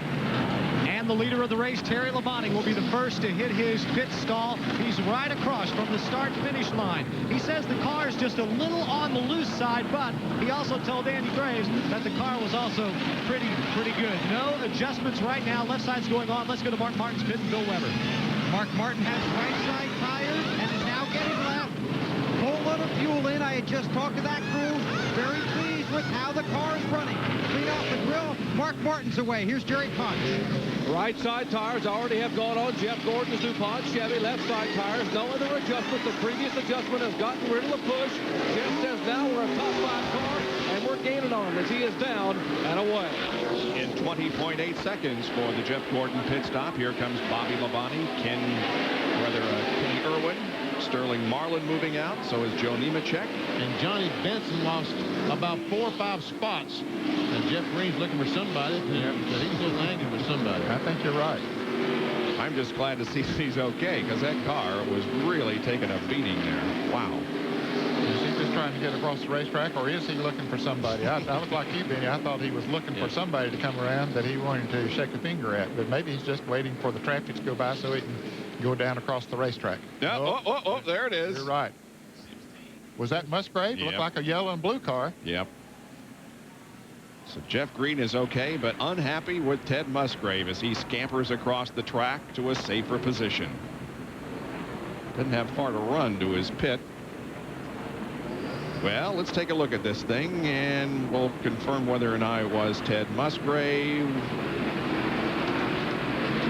Yes. Yes, that's who he was pointing at. Look at the top of your frame now. We'll see if we can catch what happened. It's already happened. And let's see, Musgrave is first car in that pack that came off of turn 4. A lot of cleanup necessary because, as we indicated, the radiator dumped out all of its water onto the racetrack, and so we will be under caution here for a few minutes. There's almost 100,000 people who have gathered here at Richmond International Raceway tonight. John Kernan. Jeff Green is walking by, obviously upset, does not want to stop to talk to us now. I have a feeling he is headed down pit road to a certain pit stall to talk to a certain crew. Mm-hmm. We would guess so also. Jerry? Well, I came to the First Union pit stall, and that crew is already headed down pit road as now a NASCAR official is trying to get Jeff Green to head back to the garage, and Jeff says, no, I need to have a little discussion. Now, what Jeff Green told his First Union crew was that the 16 car turned him down in the corner, so he is going to go try to make his point. His crew members are already on their way to that stall to make their point. This could get very interesting. I think now finally the NASCAR official has made his point and turned him around. Thankfully, it headed him back to the garage area. Yep, we'll keep an eye on that situation, but it looks like Jeff Green has decided to go back and cool off for a little while before possibly talking with the Musgrave team. High above Richmond International Raceway as we welcome you back to the Pontiac Excitement 400 under caution for the second time. Well, David, Jeff Green was discouraged from going down there. Felix Sabates, the owner of the 46 car, is having a rather heated discussion with the Musgrave team. Now John Kernan will talk to Jeff. Jeff getting a cool drink, trying to cool down a little bit. Jeff, you okay? Yeah, I'm okay. Just makes me mad. You know, we had a good car to start the race, and we got a little loose, and we was getting it better. Got a lap down there, and we had a long way to go, and the guy driving that 16, he spun me out before, and I don't know whether he's got a problem with me or not, but I don't want to tear anybody's race car up over. It needs to come see me, not tear the guy's race car up.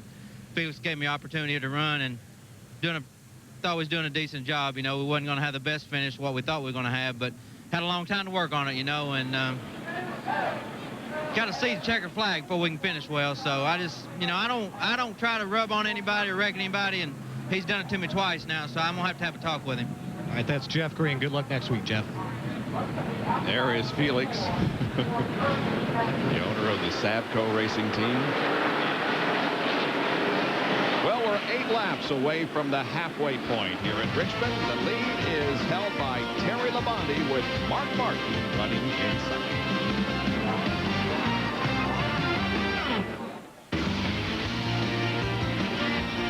ESPN Speed World welcomes you back to Richmond International Raceway in the Pontiac Excitement 400, being brought to you by Polaris All-Terrain Vehicles. Visit your nearest Polaris dealer. You've got to ride it to believe it. And by Texaco, a world of energy. Join host Reese Davis tomorrow at 10 o'clock in the morning Eastern Time for RPM. Today, a preview of the ITT Automotive Detroit Grand Prix, preview of the Grand Prix of Canada, results from the 24 Hours of Le Mans, Pep Boys IRL race in Texas, and every other thing that's going on in the world of motorsports. That's at 10 o'clock tomorrow morning Eastern Time on The Deuce. Well, let's take a look at the pit stop summary. The top 4 stayed the same, but Johnny Benson lost 11 positions, falling from 5th to 16th.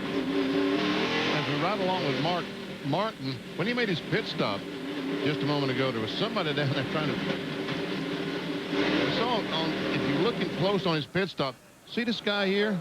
What's he doing? He has an infrared gun that he's pointing toward the left front. I assume that he's trying to find the temperature of the brake rotor on Mark Martin's car.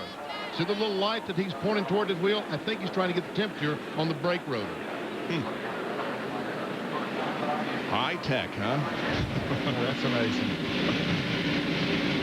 Well, they're getting the 1-to-go signal. Here's an update on the Johnny Benson story from the doctor.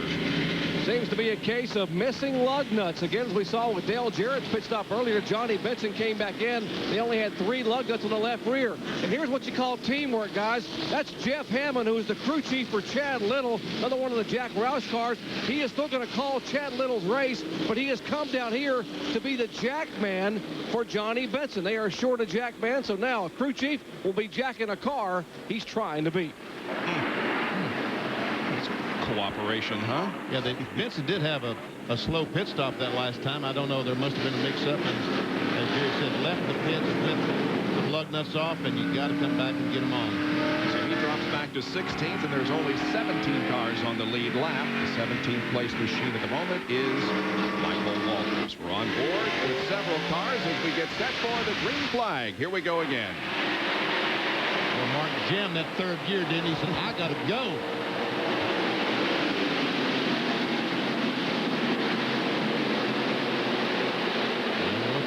Big triple jumps out in front of the leader. Terry Labonte trying his best to get a lap back. And look, here comes Mark Martin for the lead. He saw an opportunity and got him 5 bonus points. I don't think he led before he has not led before, so we have our 7th leader of the evening. And if he can stay there, he'll pick up the $10,000 from Gatorade, because at the halfway, 5 laps after a green flag. So that's the completion of lap 199, so the official halfway point will be next time around. I think it's 202 because you got to run 5 laps from the caution flag to get the $10,000. So it's 202. The money will be paid out. All right. Then he'll have to lead 2 more. Now Jeff Gordon comes up to battle his teammate Terry Labonte for 2nd spot. There's the halfway point of the race. 200 down, 200 to go. Rusty Wallace and Chad Little are also in a battle for 5th spot.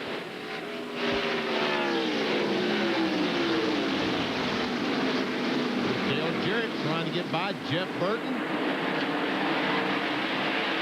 Both of those guys on the lead lap.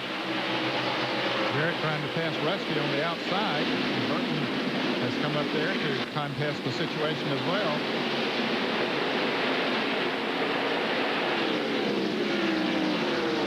Time by is the Gatorade $10,000, and it looks like it's going to be Mark Martin.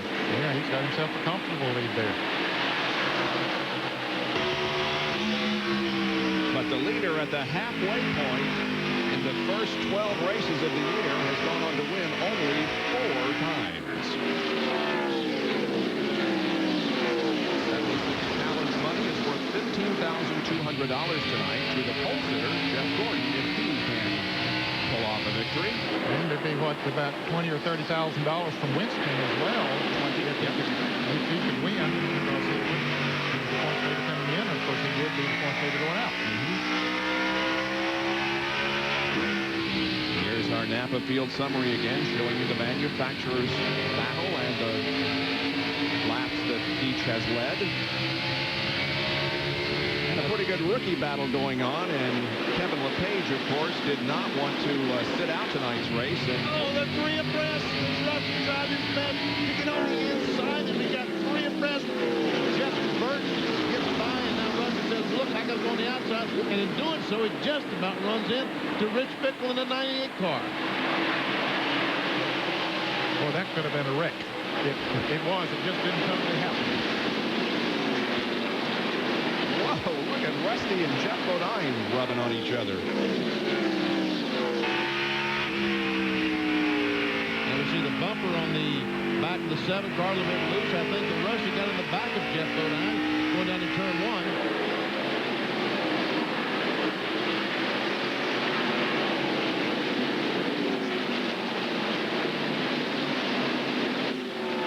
Are not quite as calm as they were 200 laps ago, are they, Dan? No, they're getting real racing.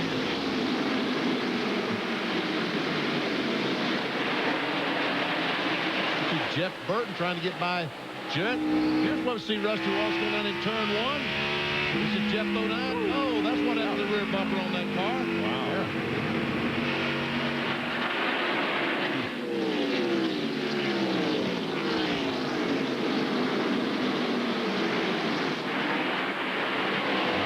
Terry Labonte and Jeff Gordon running first, second, and third. We're going to check the speed of these cars 2 laps before the pit stop and 2 laps after the pit stop. Before the pit, they were running 23.69, 113, almost 114 miles per hour. You see, after they put on the tires, they picked up almost exactly 1 full second, or 5 miles per hour. John Kernan. Well, Benny, you remember earlier, Dr. Jerry Punch showing us a tire off Jeff Gordon's car that was worn down where you could see the cords. Well, I checked in with his teammate, Terry Labonte's crew chief, Andy Graves, and he says the first stop, 120 laps on those tires. The tires look great. It showed very, very little wear. Could not see the cords, so Labonte is good to go. Right now, he's just kind of taking it easy because Mark Martin apparently wanted to lead some laps, so Terry's taking it easy, trying to save his tires, trying to go another 120 laps on this run.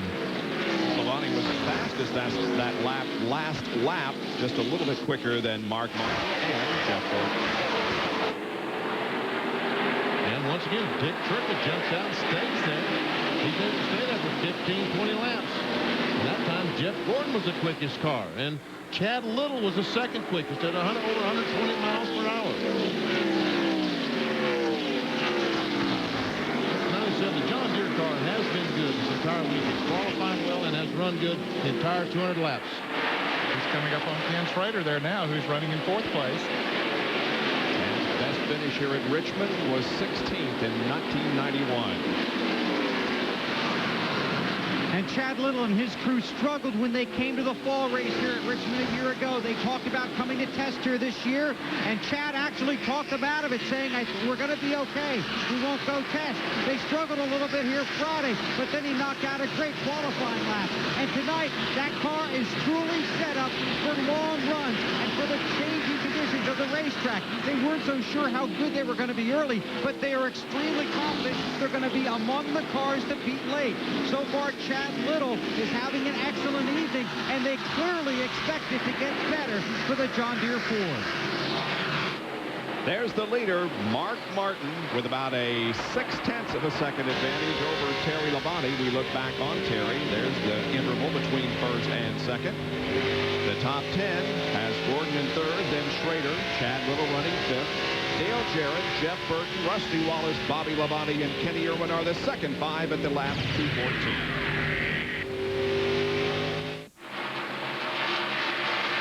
Back in the Pontiac Excitement 400 and in Rico County, Virginia, just outside the city limits of Richmond. It's Richmond International Raceway, however, and the overhead shot courtesy of the Pennzoil Copter Cam.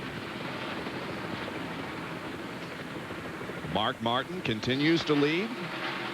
And that car directly in front of Mark Martin is Dick Trickle. Now Trickle goes up the racetrack. Mark Martin is trying his best to get on the inside because he knows that Trickle's holding him up. Meanwhile, here comes Dale Jarrett trying to take over a stiff spot. And Chad Little goes by on the outside, or tries to, and does. Take a look at the Bud race recap. The leader is Mark Martin. He's led 25 of the first 222 laps. We've had 10 lead changes, 2 caution periods, and the average speed is up to a little over 100 miles an hour.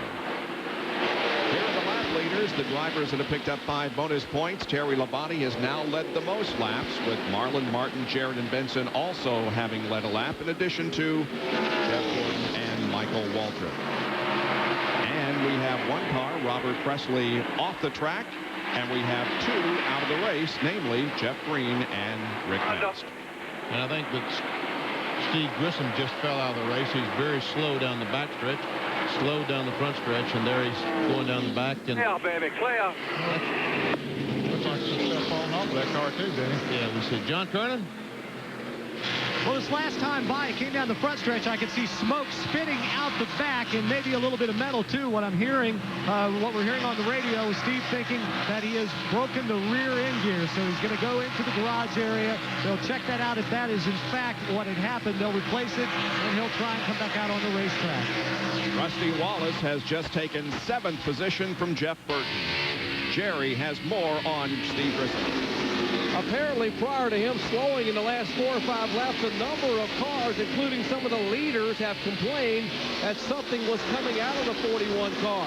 Possibly some rear-end grease leaking out of the car. Now, NASCAR has asked their spotters to look all around the racetrack. In fact, a number of crews have been, if there's anything at all, or you suspect anything, please put out the yellow. They are still looking, but as yet, no yellow flag. And a change for 4th position as Dale Jarrett goes there, and Ken Schrader drops back to 5th, and now Chad Little is right there in the mix also.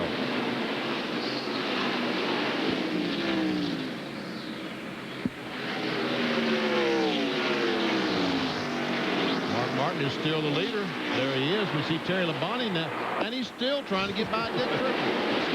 There he did. Yeah. Should have packed his lunch. Trickle is in 18th, finally goes a lap down. 17 cars now on the lead lap. Fighting with Mark Martin, who has 13 top 10s in 24 races here at Richmond, but finished 13th and 25th in the 2 respective races in 1997.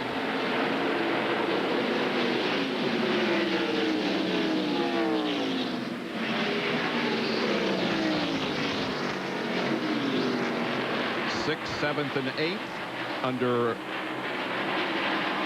race here as Ken Schrader,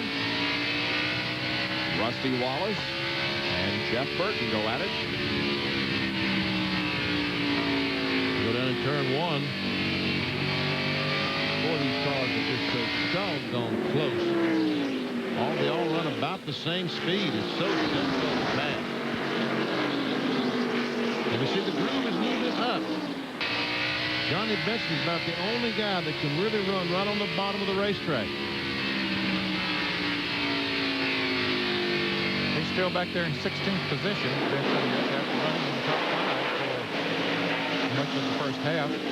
Hasn't moved up a great deal from that pit stop, has he? No, he hasn't. Here's Rusty trying to move around Ken Schrader. You see Jeff Burton up there on the high side of the racetrack. Burton dropping back a little bit. Rusty couldn't make the pass that time. Look how much higher these guys are running. Evidently, they've worn that sealer off the bottom of the racetrack, and it's slippery down there, and they're moving up the racetrack trying to find some kind of grip. Mark Martin and Terry Labonte look very comfortable at the moment in first and second position as 233 of the 400 laps have been completed here in the Pontiac Excitement 400. Stay with us. We'll be right back.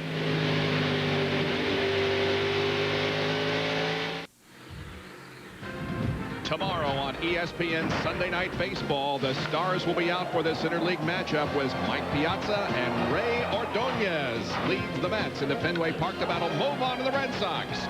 The Mets and Red Sox on ESPN Sunday Night Baseball tomorrow. What do you think of interleague baseball play, VP? Well, they race Fords and Chevrolets. Why not have American League and National League?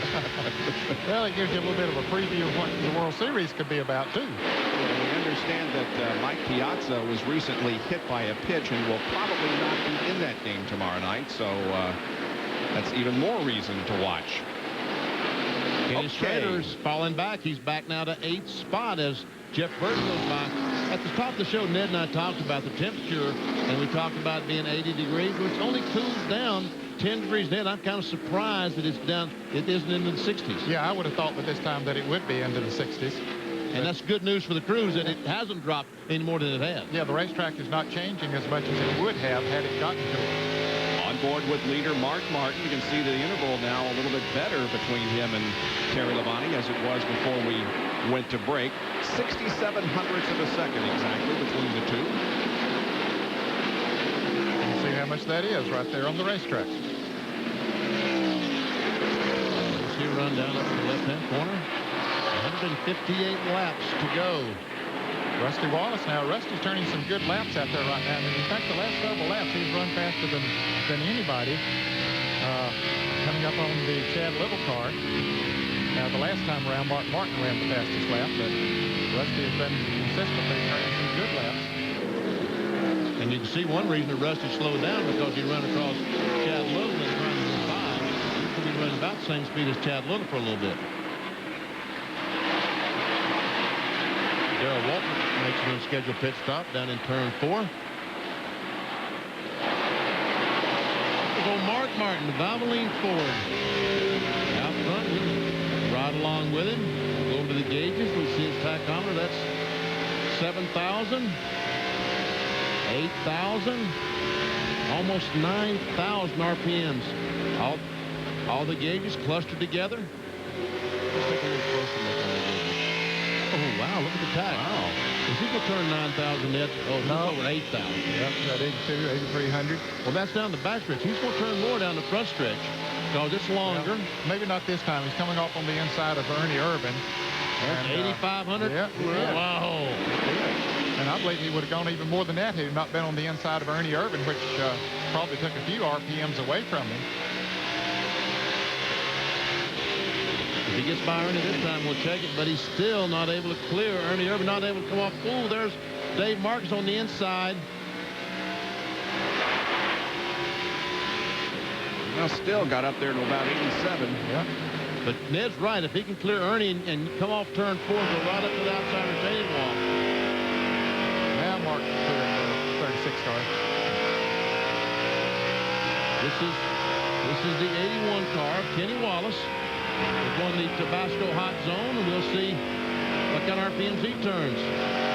All clear. He's down the back stretch. He will not turn as many. 8,700. Down in turn 3. Drift up the racetrack. This is Square D. Ford car, so we're riding along with. No, I saw 9,400, but 90 in the 9,800 is too much. But he is turning 9,000 RPMs down that front stretch. He's got something on the windshield. There's fluid of some kind on the windshield. Is it raining? No, I don't think so. Is that plastic tearaway stuff that they got, Benny? And maybe there's some air bubbles there? Good point. Good point. Bill Weber? Yeah, a similar situation does exist for Jeremy Mayfield when the 41 was having its problem leaking grease from the rear end. It's all over the windshield of Jeremy Mayfield's car. In fact, I'm told by his crew he can barely see. Well, Mayfield has that plastic film, that plastic covering on his windshield. When he pits next time, they'll tear that off and he'll have much better vision. But it's certainly handicapping him at this point right now.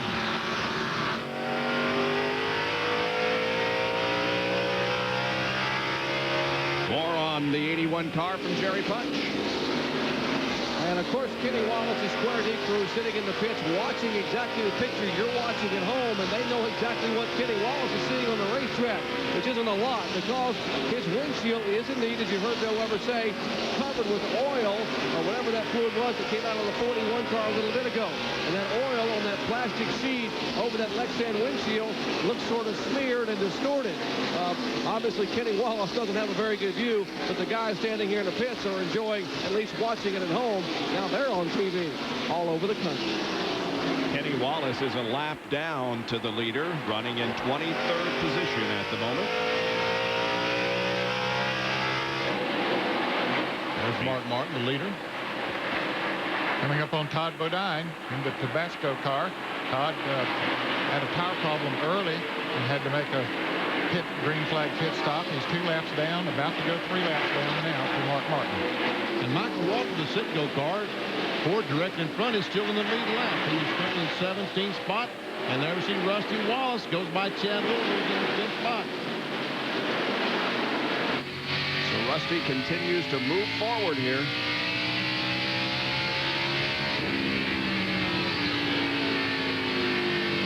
Rusty started back in 22nd position. Now here comes Jeff Burton up to challenge Chad Little. Chad's car was running so good after that last pit stop, but now it seems to be going away a little bit for him. So that drops him back to the 7th position. Jeff Burton moves up to 6th.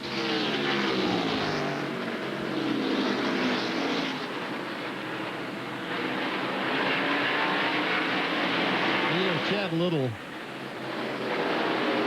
his cars, Roush cars have run so well, but his teammate, Johnny Best, remember, who ran so doggone well early on, he made that unscheduled stop or had to go on the caution flag, had to go back in the pits and started back in 16th spot, and he's still in 15th. He cannot work his way towards the front, and evidently some problems have developed on that Cheerios car. Benson led 12 laps of this race, and Bill Weber has a report from pit road. Now another guy is slipping backwards is Kenny Schrader. He's very, very loose. In fact, Andy Petrie just told Schrader something he already knew. This is by far the worst run of the evening. Schrader is loose. He thinks it's just the tires. They talked about making an air pressure adjustment. Then Schrader called back in and said, I feel like I've got a vibration in the right rear. He's riding that out, but they are going to make an air pressure adjustment on the right rear and the left rear when he comes back in. But they are a little concerned that it's more the tires than the air pressure adjustment they've already made, so they're going to have to kind of roll the dice next time they make a pit stop.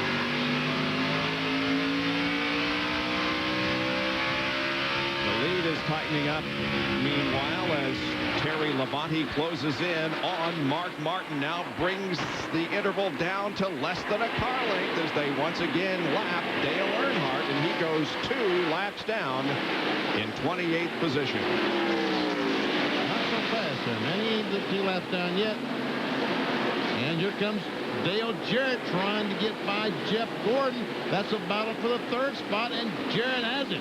Now back to the lead as Labonte tries to go by on the outside.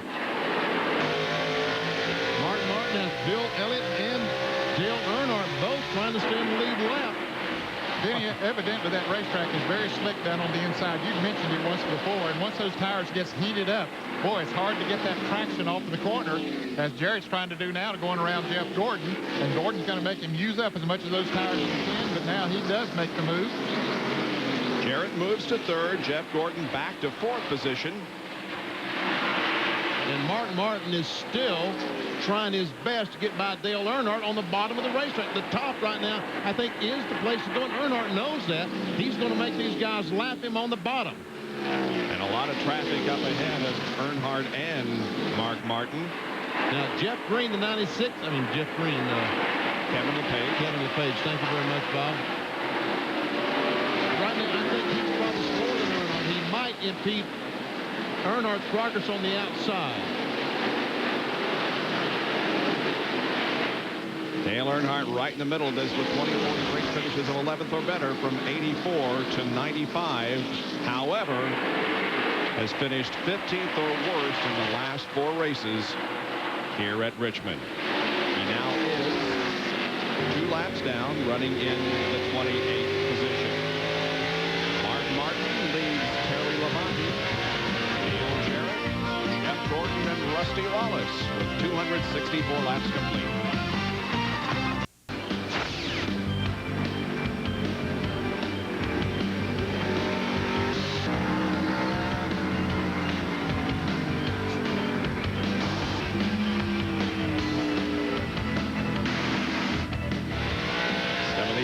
Tonight in Richmond International Raceway in the Pontiac Excitement 400. We are back live now. We're riding with the leader, Mark Martin, but look who has moved to second and coming on to challenge Mark. That's Dale Jarrett. Just at the start-finish line, he's just 0.15 of a second behind the leader, and he's running the bottom of the racetrack. He's able to get a grip and come off the corner and take the lead. And so for the second time tonight, make that the third time tonight, Dale Jarrett goes to the lead. He has led 12 laps so far. Now we'll see what Terry Labonte has on his mind.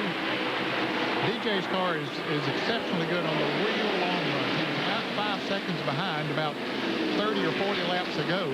And Martin and them started slowing down, and DJ's car just kept going at a good rate of speed, and he was able to run down, and Benny said, right on the bottom of the racetrack, and nobody else has been able to run that good on the bottom of the racetrack. More from Jerry Punch.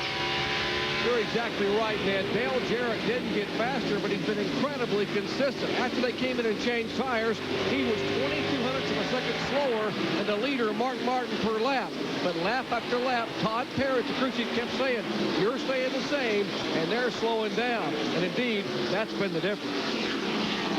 Kenny Irwin deserves a pat on the back and a mention tonight. He's still in the top 10, and as a matter of fact, is about to take, or trying to take, 9th place away from Ken Schrader. He had a great run here last fall in this, not in the 28 car, but the 27 car he was driving. He's about 9.5 seconds behind the leader. That's less than a half a lap. Showing you where the manufacturers are running here on the Hardee's Field Summary Board. There's a Ford leaderboard, and there's the Chevrolet leaderboard. We see Labonte and Gordon 3rd and 4th. And now the Pontiacs. Bobby Labonte the best, running in 8th position. Kyle Petty back in 30th. Who's led the most? Well, Chevy has led the most laps tonight.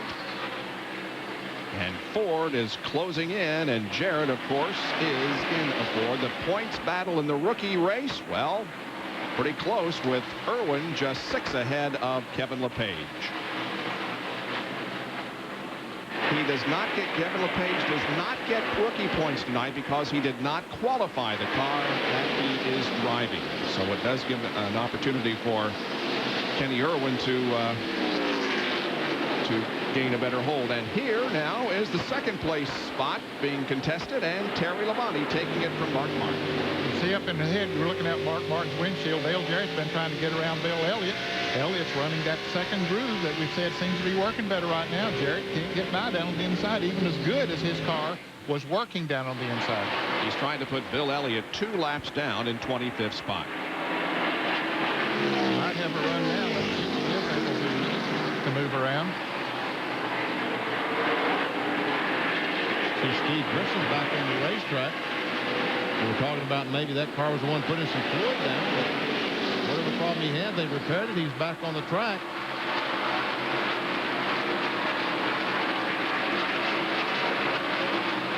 Let's jump inside the car of Michael Walter, who is running in the 18th position, actually outside the car, looking back on him.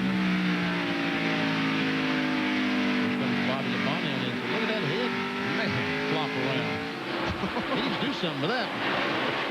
How can he keep his vision with his head bouncing around that ground? He does not have a shoulder strap. You see around his left arm, there's not a strap going up his helmet. So he's using that restraint over on the right side of his helmet to keep his head from going over. As Jimmy Spencer goes by. So Michael's car right now is losing some of its speed. Well, you would think that he would lose his equilibrium. It is a battle for the 18th spot, he and Spencer. He really does move around, doesn't he? Man. He's a big guy, a big, tall guy, so I guess it move around a little bit more than a shorter guy would. And Jimmy Spencer now goes to the inside and takes the 18th position from Michael.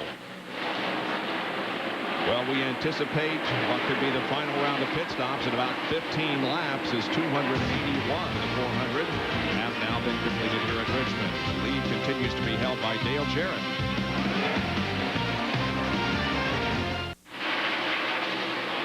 From high above Richmond International Raceway, we welcome you back to the Pontiac Excitement 400. The Pennzoil Copter Cam is providing these shots from high above the racetrack.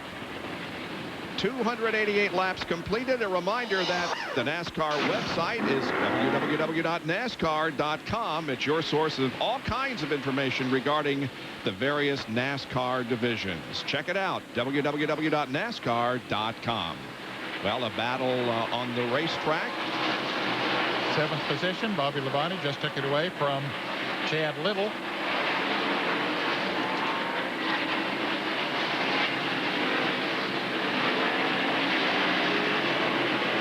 Those cars are about a little over 10 seconds behind the leader, Dale Jarrett. There's a battle for 4th spot as we see Rusty Wallace close up right on the back bumper of Gordon. He got it beside him a couple laps ago, Denny, but down on that inside, he just couldn't go. Rusty continues to turn laps as fast as Dale Jarrett. The last time around it wasn't because he was running behind Jeff Gordon. But when he's out in the open, he really runs good. Now he's going to try that inside again, but he just can't get the traction off the corner. You see Gordon pull away as he come off of the corner.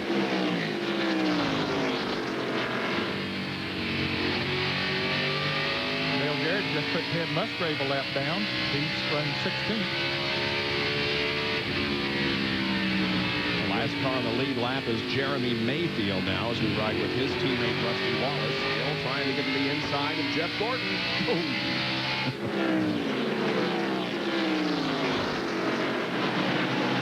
There's Mayfield.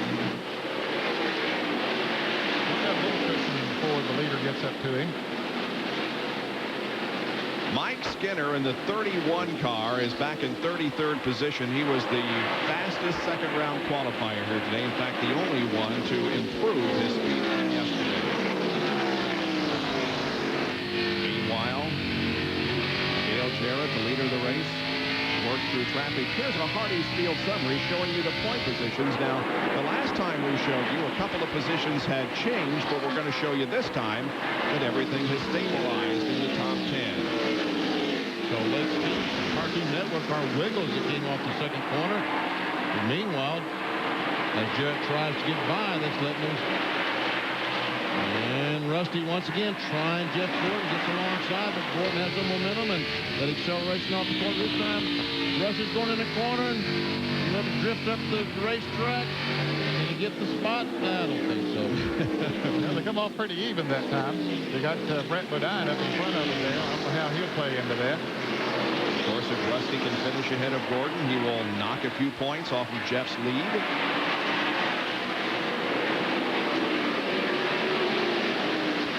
Rusty Wallace with 6 wins at this facility, tied with Darrell Walter for most wins among the active drivers. Rusty has 14 top 5s and 17 top 10s and an average finish of an unbelievable 5.5. He's going to try to help that average now as he goes into 4th spot. Or tries to go in 4th spot. He has Brett Bodine there. That will help him take that spot away from Gordon. Now Kenny Irwin and Chad Little battle for the 8th spot. Irwin just keeps inching up towards the front. He was out of the top 10, and now has made his way up into the top 10 as Rick Bickle comes down pit road. So is John Andretti. Rick Bickle sitting on pit road, changing 4 tires. He leads now. So some of the cars already making pit stops now with 103 laps to go. Kenny Irwin has moved up 3 positions from where he started, but is down 4 from the highest that he has run in this race. He was as high as 4th earlier. Jerry Punch. As you're watching the Rich Bickle pit stop, there may be a problem developing with Jeff Gordon. He radioed in as Bickle leaves pit road. Gordon says we may have a cut right rear tire.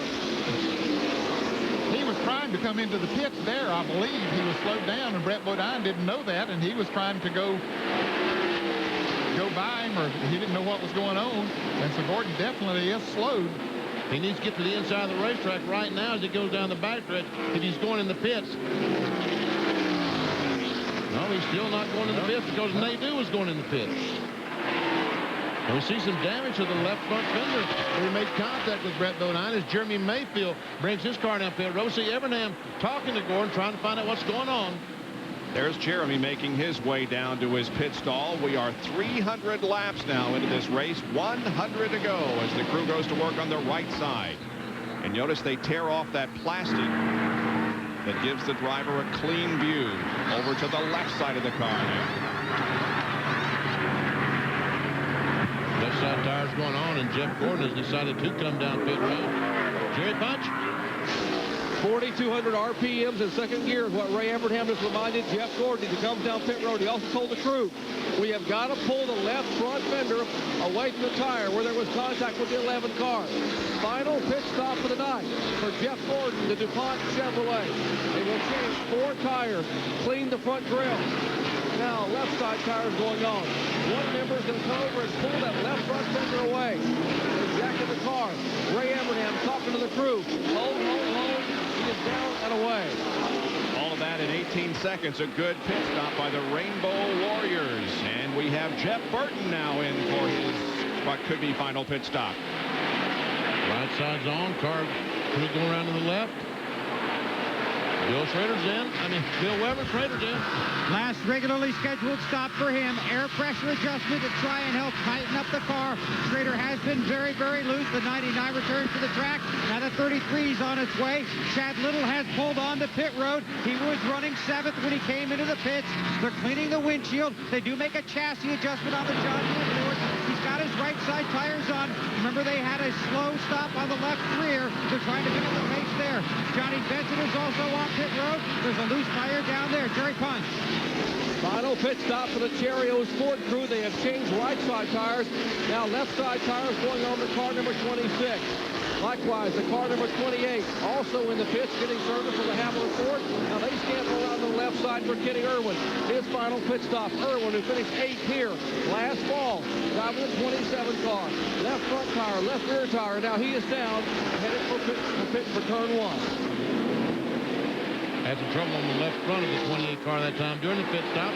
Other cars coming down pit road. Michael Waltrip, Ricky Rudd. And here goes Jeff Gordon with those fresh tires as he goes by the leader. Bobby Labonte is in. Mark Martin is coming in. The Interstate Batteries team on the right side, now scampering over to the left side.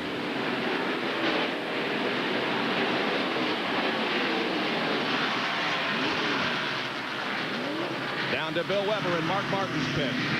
And Mark Martin's going to get a fresh look at the rest of this race. They pull the plastic sheet off the windshield. Small air pressure adjustment to try and collect a very tiny handling flaw. The fuel going in. The left side tires going on. Sticker tires for Martin. Again, this should be his last stop. That's lightning quick. And Mark Martin is away. Rusty Wallace is in now. And this track has been coming to him. They really haven't been chasing the track all night. It keeps coming to Rusty. He's got right side tires. He's getting fuel. Now he'll get the left side tires. It was just supposed to be 4 tires and fuel. That's what it looks like. And Rusty Wallace is on his way. Dale Jarrett is headed toward Jerry Punch. 40 miles an hour for Dale Jarrett, having won last week at Dover, Delaware. Trying to make it 2 weeks in a row. They hand him a water bottle for a cold drink. Pull the old water bottle out. It will change right side tires. Pull the plastic off the windshield. Thus far, it is flawless. Remember, they had problem with the left rear earlier. Only got 3 lug nuts on. But no, Brad Parrott puts them all 5 on. They get the left front out, and now he is down and away. And the left front tire changer hits himself in the knee. Said, don't it, I could have done that better. Because it took him about 19 seconds, and we'll see what happens. Here comes Terry Labonte and John Kernan. 90 laps from the finish. Terry Labonte had assumed the lead after DJ pitted. He pulls him to his pit stall. When you hand him a drink of water, they don't have a tearaway. They're going to have to clean the windshield the old-fashioned way. They also will make a wedge adjustment on the left rear because the car needed to be tightened up as it came off of the corners, just wanting to slip the tires a little bit. Left side's going on. Now full of gas. They hit all the lug nuts, tighten them up, and the body's down and away.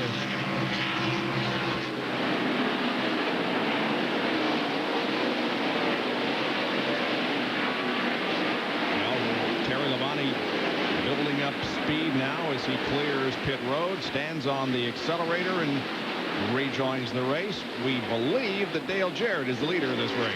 I think that's right, Bob. And not far behind him is Rusty Wallace, who made a tremendous pit stop. Rusty is in second, and Jeff Gordon, you see there in the picture, would be in third place. And you see, how could Gordon be there? Because he pitted 2 or 3 laps before these guys and picked up 2 or 3 seconds with those fresher tires. Indeed, those are the first 3. Then Mark Martin back in 4th and Terry Labonte 5th after 312 laps in the Pontiac Excitement 400.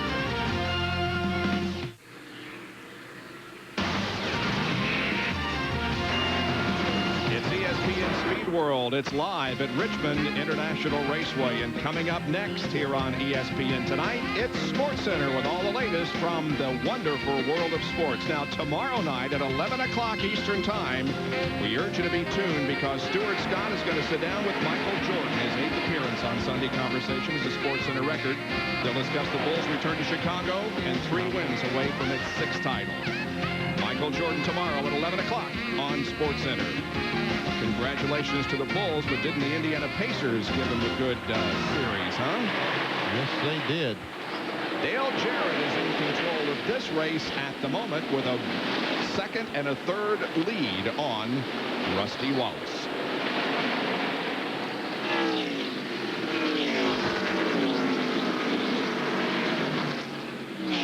Lake speed there, now 3 laps down, running in 30th position.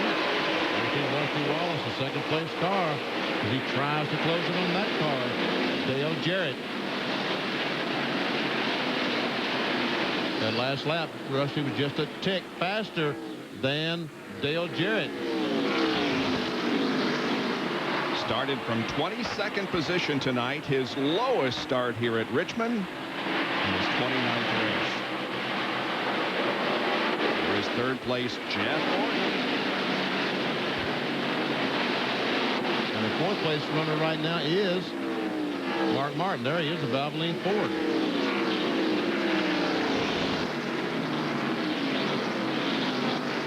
And in the 5th position will be Terry Labonte, and there he comes, passing Kenny Wallace.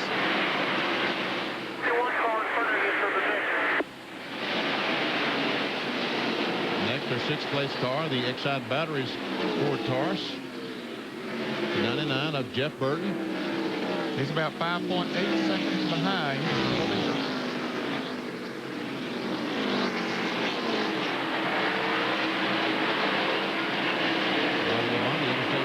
Pontiac is their 7th place car. Kenny Irwin is having a good run tonight. He's back in the 8th spot. The Texaco Havoline Ford Taurus. He's run in the top 10 just about all evening long and now is in 8th spot. Well, he's trying to move on the inside of him, but Bill is 2 laps down, so Kenny need not worry about him. Running in 9th spot is Kenny Schrader in the Skoll Bandit Chevrolet. He is 12 3/10 seconds behind the leader.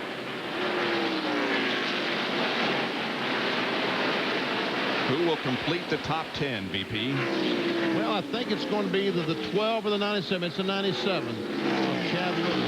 Robert Presley's car is back on the racetrack. As a matter of fact, there are just 2 cars out of the race, Jeff Green and Rick Mast. Everybody else is still running. 41 cars still on the racetrack. And 26, Johnny Benson, started running so well early on, is now back in the 11th spot. And speaking of a car that ran well early in the going, how about Sterling Marlin, who has led twice tonight for a total of 81 laps, including several there at the beginning of the race. We're still in 12th spot there. We see Jeremy Mayfield. He's a 13th place car, or Mobile 1, 4 cars. Joe Nemechek is still in the lead lap. The Bell South Chevrolet. So Phoenix doing pretty well. Got 2 cars in the top 15 in the lead lap.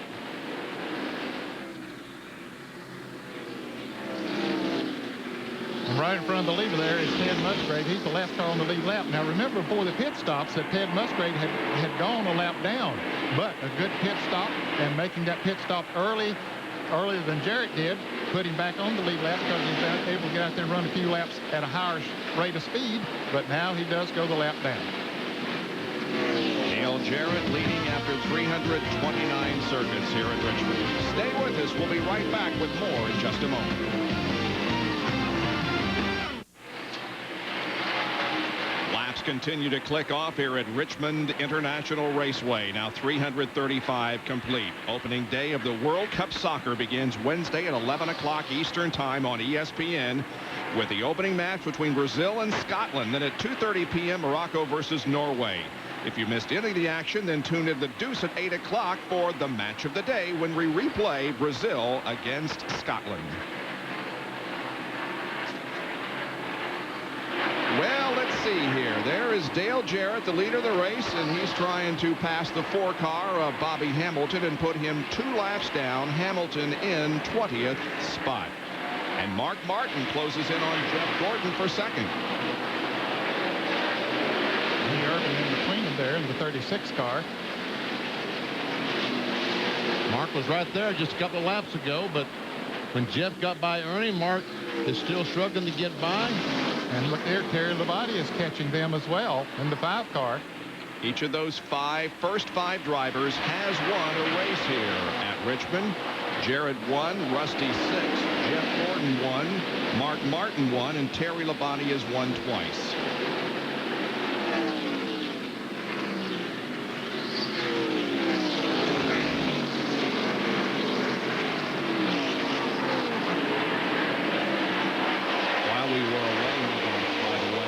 Bickle scraped the wall. We thought we might get a caution. We did not. Rich continued.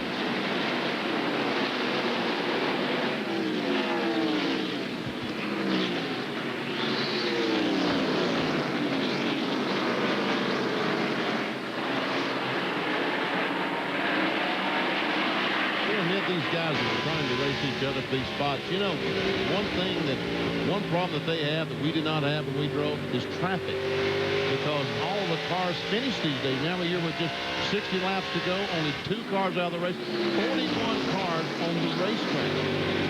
But you're right, there's still a lot of cars on a 3/4 mile racetrack after 340 laps. The First Plus Financial Field Summary shows you that Rusty Wallace has now gone into second position, putting Jeremy Mayfield down to third. That's if points were awarded right now. Benson has gained 3 as of the moment and is in 15th in the point standings. Jeff Gordon still running that high line around the racetrack.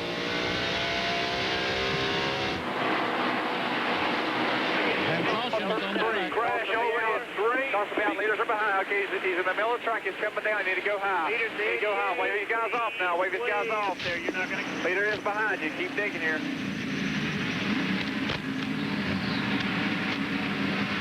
And some drivers trying to get laps back. I don't know whether Bobby Hamilton got one of his 2 back or not. I think he did. Yeah, I believe he did. Sure looked like he did. Well, Michael Waltrip certainly has shortened that Ford Taurus, hasn't he? Man, he has. The back is gone. Yes, it is. I don't think DJ wanted to see this caution. He was pulling away, and he's been better all night on long runs. Of course, there's still 57 laps to go. This is only the 3rd caution of the evening. It comes on lap 3:44. Now the next question, the pace cars picked them up, and I guess pit road is open. I don't see a green flag. I don't even know where it is, but are they going to come? I would think. Yes, they do. Yes, they all peel off, and here they all come. All the cars on the lead lap. Rusty right into the back of DJ there, coming down pit road. Down to Jerry Punch. And just as that happened, Todd Parrott had warned Dale Jarrett at 40 miles an hour. We're going to show you 3 pit stops, 88, 2, and 24 stacked on the screen. Ford, and Chevrolet. They will make no changes whatsoever on Dale Jarrett's Ford. It's a little bit tight in the middle of the corner, but it's good enough possibly to win the race. As we will watch him on pit road. Dale Jarrett at the top of the screen, Rusty Wallace in the middle, and Jeff Gordon at the bottom. They pull the fender out a little bit on Jeff Gordon's car to left front. Rusty Wallace down and away, 17.6 seconds. Still left side tires down on Dale Jarrett's car. He is down and away. And Jeff Gordon is out as well, 17.4, 17.6, and 11.8 on the Dale Jarrett car. Looks like Jarrett's going to drop to, I believe, 4th, however. Oh, look at Kenny Irwin. He hit a he hit a tire, has to back up. Wow, that's a tough break. Looks like some damage to the nose of the car, too. I'll bet there is, because he had that tire pretty much under the car, it looked like. Let's take a look at it. There is the impact that Michael Waltrip made with the wall that's caused this 3rd caution and the pit stops that we have just concluded from his on board.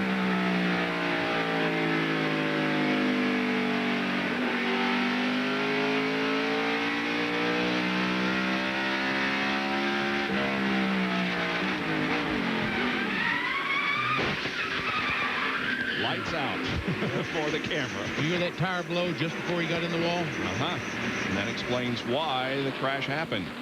There you can see others who have made their pit stops and are rolling back out onto the racetrack. Resumption of the Pontiac Excitement 400 in a moment.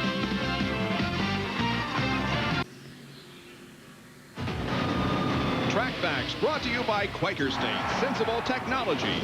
What more do you need to know? We've been talking about tearaways tonight, the pieces of film that the teams pull off the windshields to give their drivers a better view. Well, here's a used one. Check it out. Can't hardly see. This is off the 96 car. He comes into the pit. They rip it off. And boy, don't you know, the driver is relieved when he can actually see out his windshield. Put it back up, John, quick. Hey, Vinny. Thank you. Something tells me we're back to green.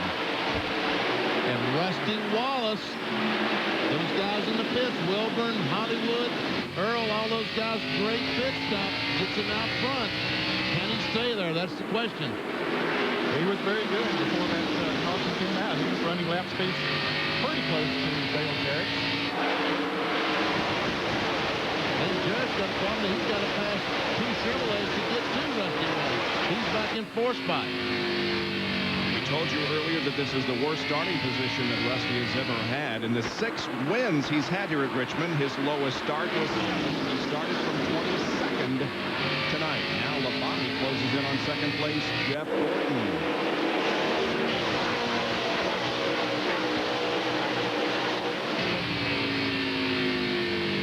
Rusty Wallace's crew, no doubt, has worked on this car all night long. He's able to keep that car down on that yellow line on the bottom of the racetrack much better than anyone. And only one of 2 cars that can do that. Now all the cars trying to run down there. And right now, Martin is pressing Dale Jarrett for 4th spot.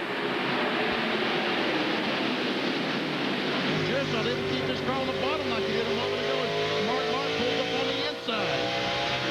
New tires, his car just simply has not been that good all night long.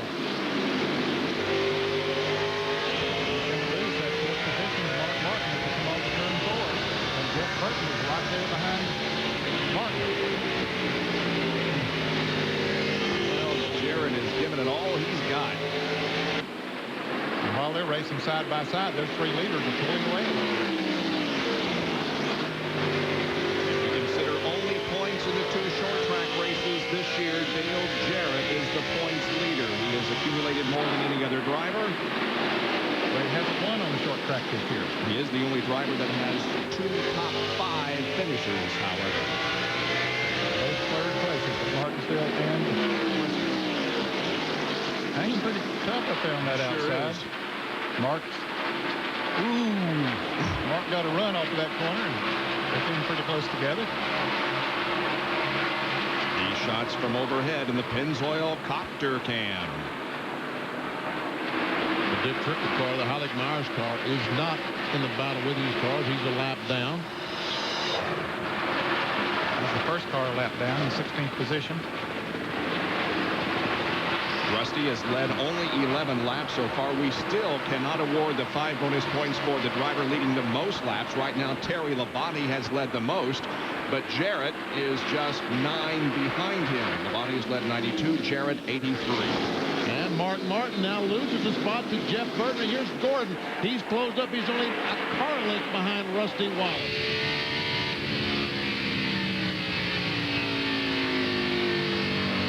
Ray Evernham and those guys must have made some changes in that DuPont Chevy, trying their best to get Gordon in position to win.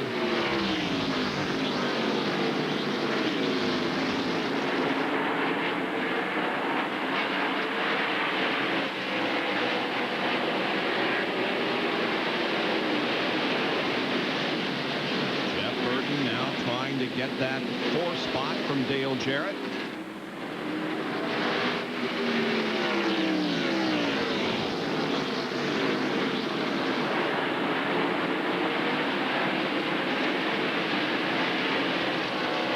Burton has position. Goes down in the corner. Can he keep it on the bottom? Not quite. No, he's still there. Almost has some contact. Yep, I think they did slightly. Look at Jarrett battle back on the outside, but once again, it's just inches. Burton, if he could just move up the racetrack and take that higher line off the corner, he could go somewhere, but Dale Jarrett is there. Yeah, and it takes his line away not only coming off the corners, but getting into the corner as well.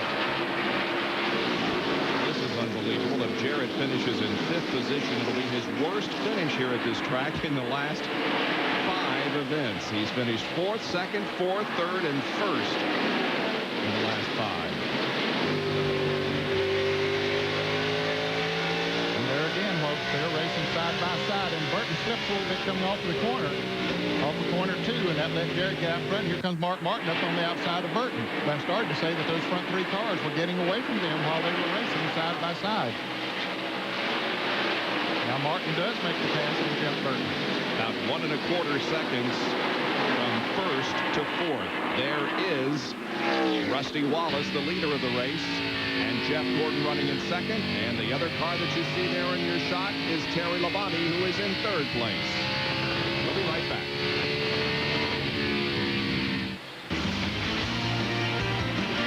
ESPN Speed World welcomes you back to Richmond International Raceway for the Pontiac Excitement 400, being brought to you by Miller Lite. Remind you that whenever you feel good, it's Miller time.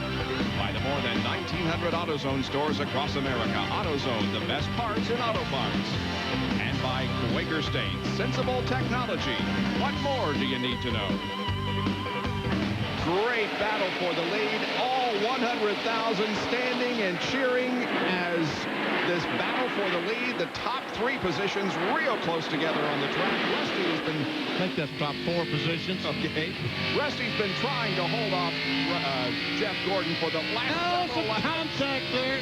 And they're still... They almost got hung together there. Wow. Now Jeff's going to try to get on the outside. Here he comes. He had tried him on the inside. That didn't work, so he said, let me go up on the high side of the racetrack. Rusty was protecting that bottom lane, and it looks like that Gordon... the contact, and Jeff spins. Got a spin on turn 2. Get hello. You got it. Go. The wall off of turn 2. Don't let the 23 on the bottom. A lot of smoke. Everybody checking out. And Terry Labonte comes back to the line in front.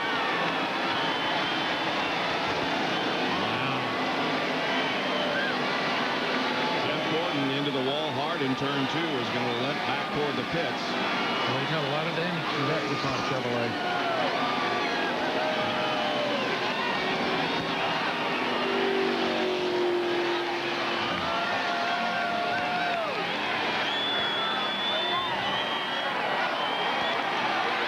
Here he comes down to the road.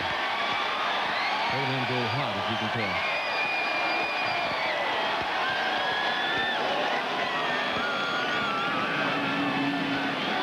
from all the leaders down pit road. Jarrett stayed on the racetrack. And that didn't surprise me. His car starts coming in after it runs a while. Real time.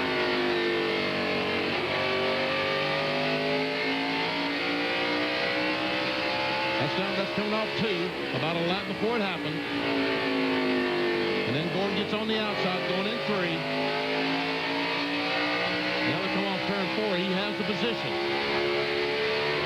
So by the start-finish line, down in 1.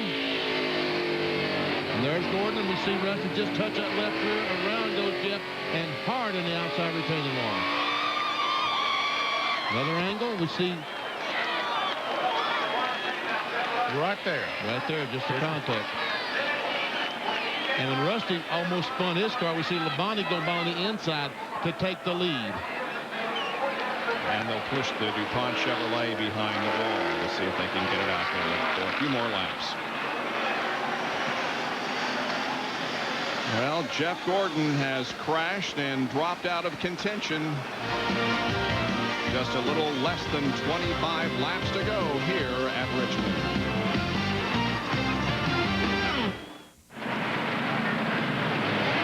Imagine the emotions going through the mind of Jeff Gordon right now as he was in a battle for the lead with Rusty Wallace. The two cars collided, sending Jeff hard into the outside wall in turn number 2. He walks back to his trailer. This is how championships are won and lost. Never see Gordon on the outside. The 2 car makes contact. Around goes Jeff. He nails the gas, trying to keep the car out of the wall, trying to get to a 360, but it goes up and smacks the wall hard. Now, as we look from the helicopter, Ned, folks, it looks to me like, again, it looks to me like Rusty Wallace gets the car loose. Right there, it looks like he gets the car a little bit loose, and when he turns it back to the right to save it, he runs in the 24. Bill Weber? Well, Jeff Gordon walks back to his truck in the Winston Cup garage. Obviously, Jeff, very emotional. What happened, Jeff? Well, it's pretty obvious. You tell me. You know, you got it on video. I think it's pretty simple. You know, I had the position on him. He just drove into the left rear. I don't know what happened. That's all that needs to be said right now as Jeff Gordon is experiencing his second DNF of 1998. We'll be right back with more.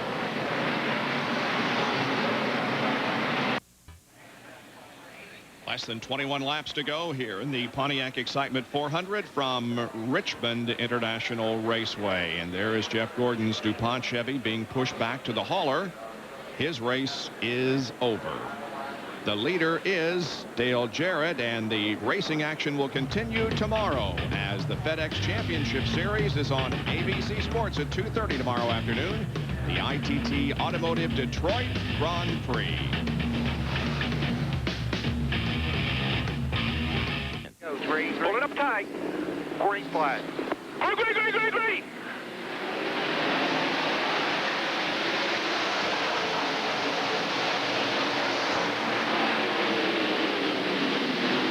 Resumes now with just 18 laps remaining. And Rudd has got to move, and Rudd is going to spin right in front of him. Come down to the inside.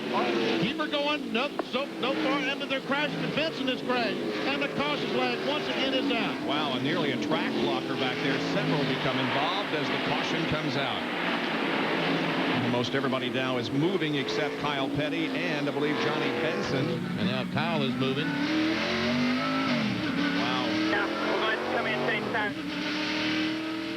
Chad Little has damage on the right side of his car.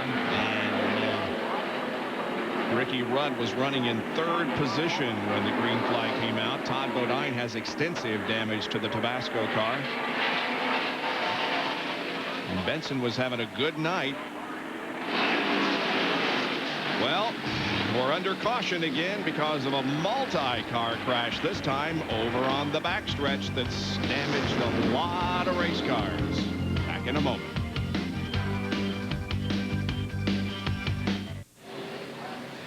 Caution is waving now with 14 laps to go in the Pontiac Excitement 400. Here's what happened over on the backstretch. From the Pennzoil Copter Cam, first of all, Dale Jarrett's the leader, and Kenny Schrader closed up right on the back. But Ricky Rudd saw an opening. He dove in there, and I guess when he nailed the accelerator to come off the corner, the back end flew around. He nails the gas, and all that smoke, you just can't see anything back there. Benson gets tagged from behind. He spins, and here comes Chad Little. Boom, hits the 26 car, and the 35 runs in the back of Kyle Petty. And Kevin LePage had also spun in the back of the field.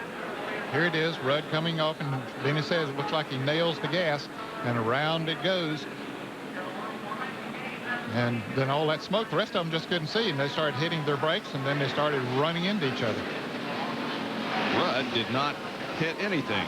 He's been in the pits and put new tires on his tire. I might mention that Schrader and Rudd were up in second and third because, like Jarrett, they did not pit during the previous caution.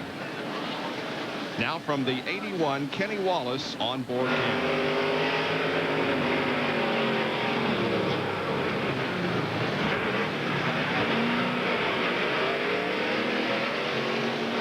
By pretty easily, didn't he? Here's Kyle Petty, a Circuit City in car. He's going to get clobbered in this deal. He slows it down. It gets slowed down, then he's going to get hit from behind. There.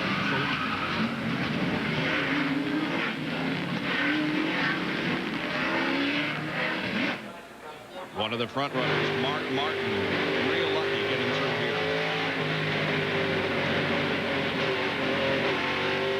The hole just opened up for him. He couldn't see there, had the car in the right place at the right time, and drove right through. Mark is in 5th position. 4th is Rusty. 3rd, Terry Labonte. 2nd, Ken Schrader. The leader is Dale Jarrett as the caution laps continue to click off. Now 12 to go at Richmond International. Here we go. Green. That kind of says it all, doesn't it? We're underway with 11 laps to go. Right now, you think that Terry Labonte would be a favorite. He has the fresher tires. He charges up on that outside line. Sail for Schrader and Jarrett. He got by the left traffic early.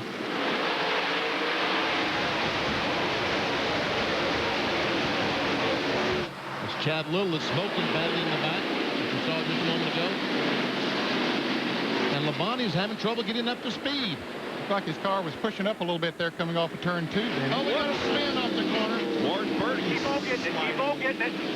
Inside. If they get the car started, we'll not have a caution flag. And they did not take the caution. No yellow, and Ward Burton's going, so there will not be a caution flag. They continue to race, and here they come off of corner number 2 down the backstretch. Terry Labonte looks to the inside of Ken Schrader for 2nd position. Schrader drives her deep into the corner. Stays up on the high side. Look at the point changes here. The First Plus Financial Field summary is Jeff Gordon, because of the crash, drops to 3rd in the points. They're the top 4, and Martin back there in 5th. And another crash as Spencer and LePage, Skinner and LePage crash. And the caution flag is out, and Dale Jarrett takes the flag. And I don't know, Ned, if they clean this mess up in time to restart. I don't know. They have 7 laps to go.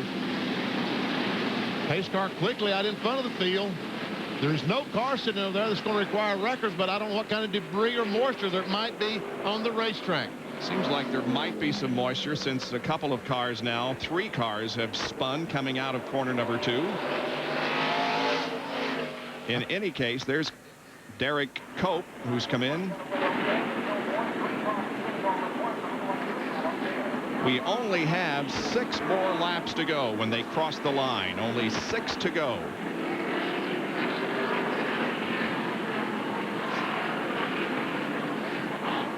The race. The pace car stopping. The pace car stopping on the racetrack. These cars cannot stop. Evidently, they're going to just red flag the race at this point until they get the racetrack cleaned up. The pace car has stopped. Well, they don't want the fans to see a caution finish. Listen to the crowd. Yeah.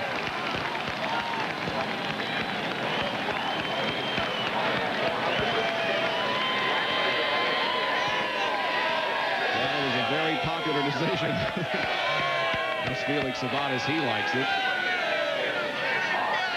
I don't think anybody would argue with the fact that racing to the checkered flag is the way we want these things to end. So right now, as the field is stopped, the pace car will go over there and supervise this cleanup. Yeah, that's a tough break. Tough break. Yeah. Okay, let's take a look now. This is the first incident involving Ward Burton. So he spins down to the inside, out of the way of all the other cars. So we saw no caution there. Let's see. No, he doesn't hit that inside wall. He's able to get his car going. Now, after that, we see Chad Little smoking badly. And there's what happened. The 96 car loses an engine or something. The 31 car gets in the moisture. He goes up and touches the wall. And that's why that they threw the red flag. There's going to be some serious... Look at all that track. Oh, yeah. All this line following, that is moisture coming out of the 96 car that Kevin LePage is driving. Either water or oil or something, but a lot of it dropping from the 97 machine. 96 machine. And the 97 was already smoking. Down to Bill Weber. Well, with Andy Petrie, a lot of hard work could be rewarded here tonight. First of all, can you catch the 88 when we go back to green? Well, it looked like he was pretty competitive with him right there. I don't know. It's it's like it's going to be a few lap shootout. He's going to give it all he's got. I know that. And there's a couple behind him probably giving it all they got, too. We'll just see what happens here. Jarrett appears to be better the longer he runs. How about you guys? Well, I think we're going to be better in this short run. There again, you don't know until they get going out there. So it looks like we'll have about 7 more laps to find out. Good to see you smile. This has been a big night for you. Good, solid finish is coming. Yeah, I hope so. Thanks. It's Andy Petrie hoping his man Ken Schrader can rope in Dale Jarrett here in a handful of laps before the checkers. Boy, it's been a long time since Ken Schrader was in victory lane in a NASCAR Winston Cup event. 215 races ago, as a matter of fact. Not since June of 1991 at Dover has Ken won a Winston Cup race.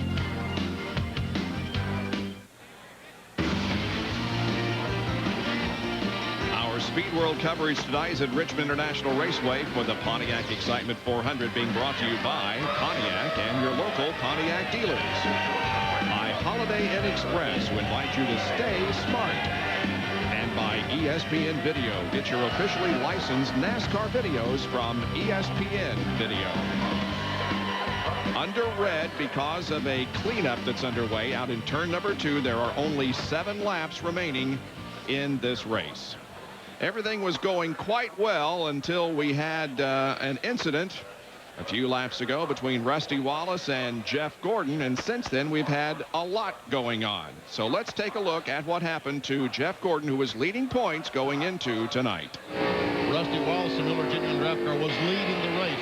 Jeff Gordon attempted to take the lead on the outside. That's coming off turn 2. They go into 3. Jeff Gordon gets alongside. As they come down the front stretch, Rusty not able to go up. Jeff Gordon drives alongside. They go down in turn 1. In the middle of the corner, this happened. Rusty gets in the 24 car, hits the left rear, and puts the 24 car hard in the wall. From our overhead camera, our Pennzoil copter cam, you see the contact.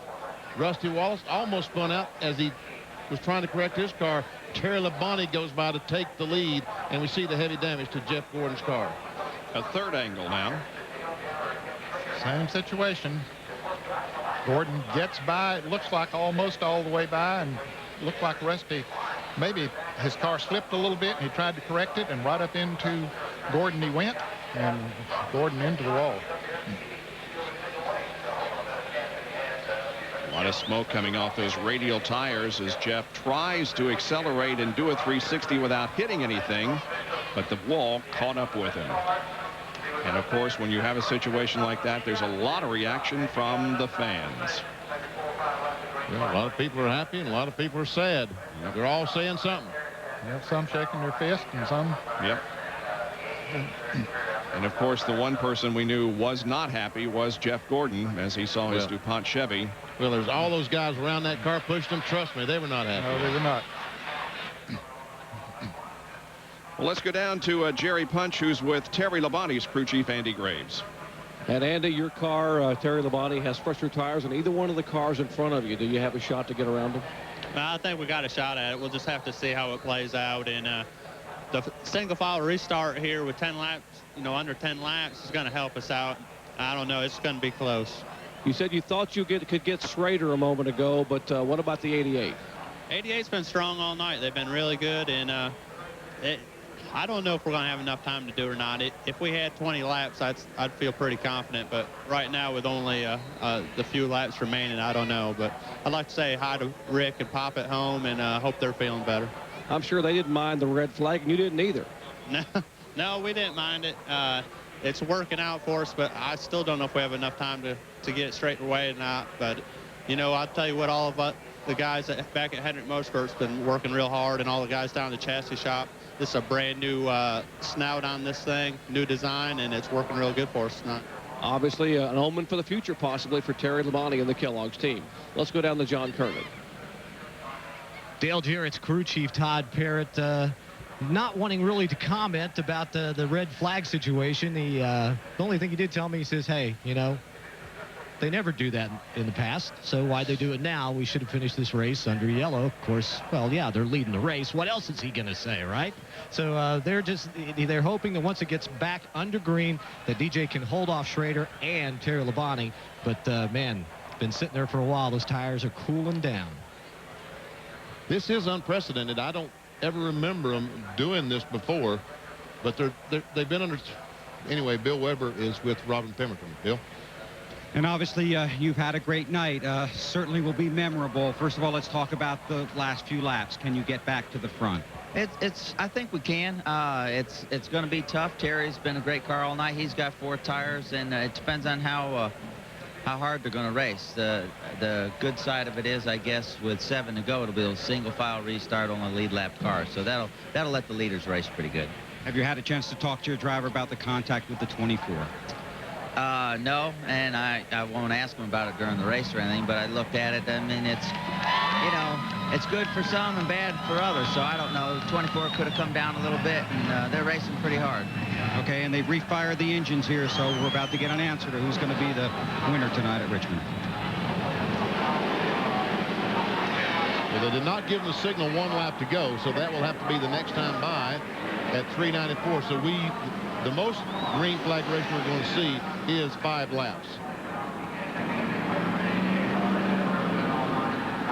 Seems like every time we come to Richmond, we see a great battle, and we have had a tremendous race here this evening, and this thing is far, far from over. Now, Robin Pemberton said he was, he felt pretty good about their chances of getting to the front. But if he and Terry Labonte get to racing side by side, then that's going to work to the advantage of Ken Schrader and Dale Jarrett. Don't forget, we have Sports Center coming up at the conclusion of our race with all the activity from the world of sports. And tomorrow at 11 o'clock p.m. Eastern Time, Sunday Conversation features Stuart Scott sitting down with Michael Jordan as the Bulls return to Chicago and try for their 6th title. Okay, well, here we go for the last few laps. Again, the order is Dale Jarrett, the leader of the race. Our scoring monitor has Rusty Wallace in the front, but Ned, I don't think that's right. No, that isn't right. No. The points as of now show Jeremy Mayfield going back up into 1st, Rusty Wallace moving up a position, and Jeff Gordon is back in 4th spot. Continues to lose spots. And what reason the monitor is showing Rusty Wallace in the lead, when they rolled off, see, they had stopped them right before they got to the start-finish line, and Dale waited for the pace car to pull away, and Rusty got to the start-finish line before DJ did, but they're back in order now. Jarrett, Ken Schrader, Terry Labonte, and then Rusty Wallace.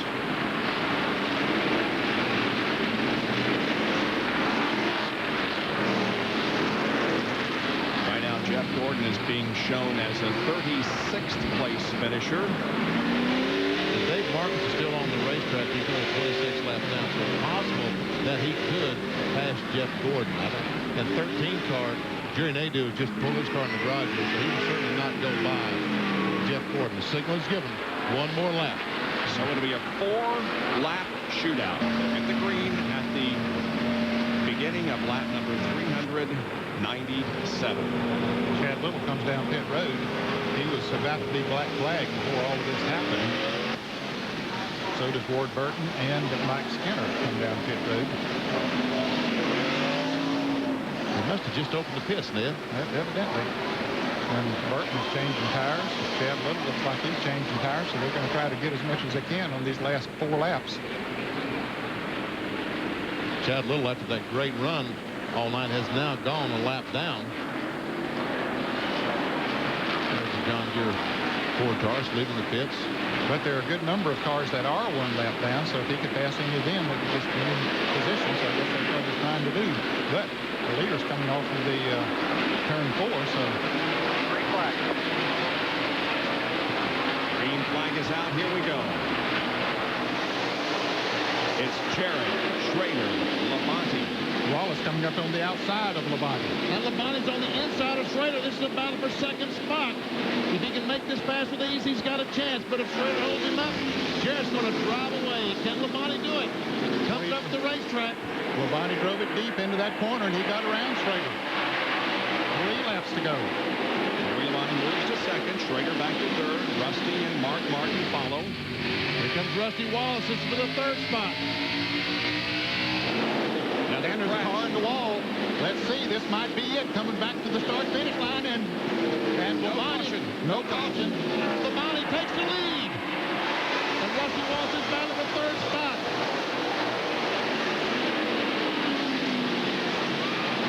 The green continues. Benson hits the wall again over in the 3rd and 4th corners, but down the back stretch they race as Dale Jarrett now finds himself second to Terry Labonte, and the white flag is coming out. We've got 1 more lap to go. And caution. And caution, so Terry Labonte wins.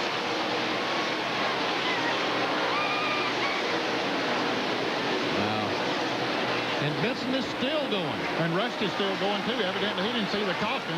Rusty is still racing up there, but he's that's all for naught. They did take the caution flag with the white, so they cannot change position, and Terry Labonte wins the Pontiac Excitement 400. Andy Graves, his first victory as a crew chief. It's Terry's first win since Talladega in October of last year. 16 races ago, Todd Parrott is somewhat unhappy about the incidents that occurred. Here's Jerry Punch.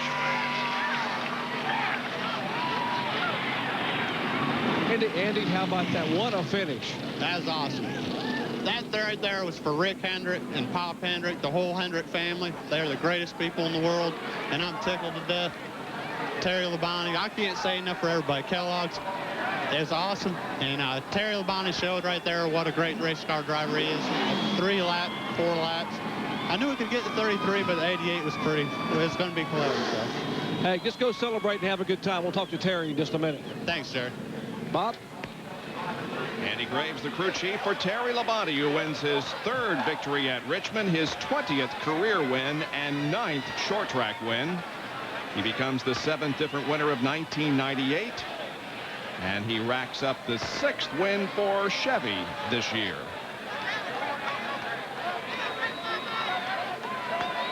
Quite a race. Certainly was quite an evening.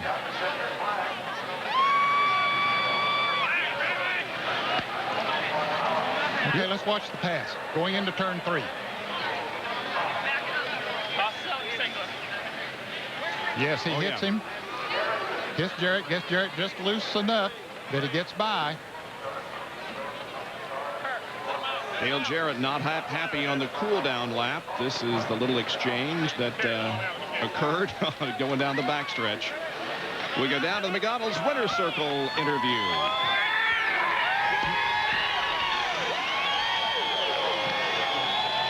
And Terry Labonte gets out, stands on the window, puts both fingers in the air, waving to the crowd, and now gets congratulated by this Kellogg's crew as we move in here.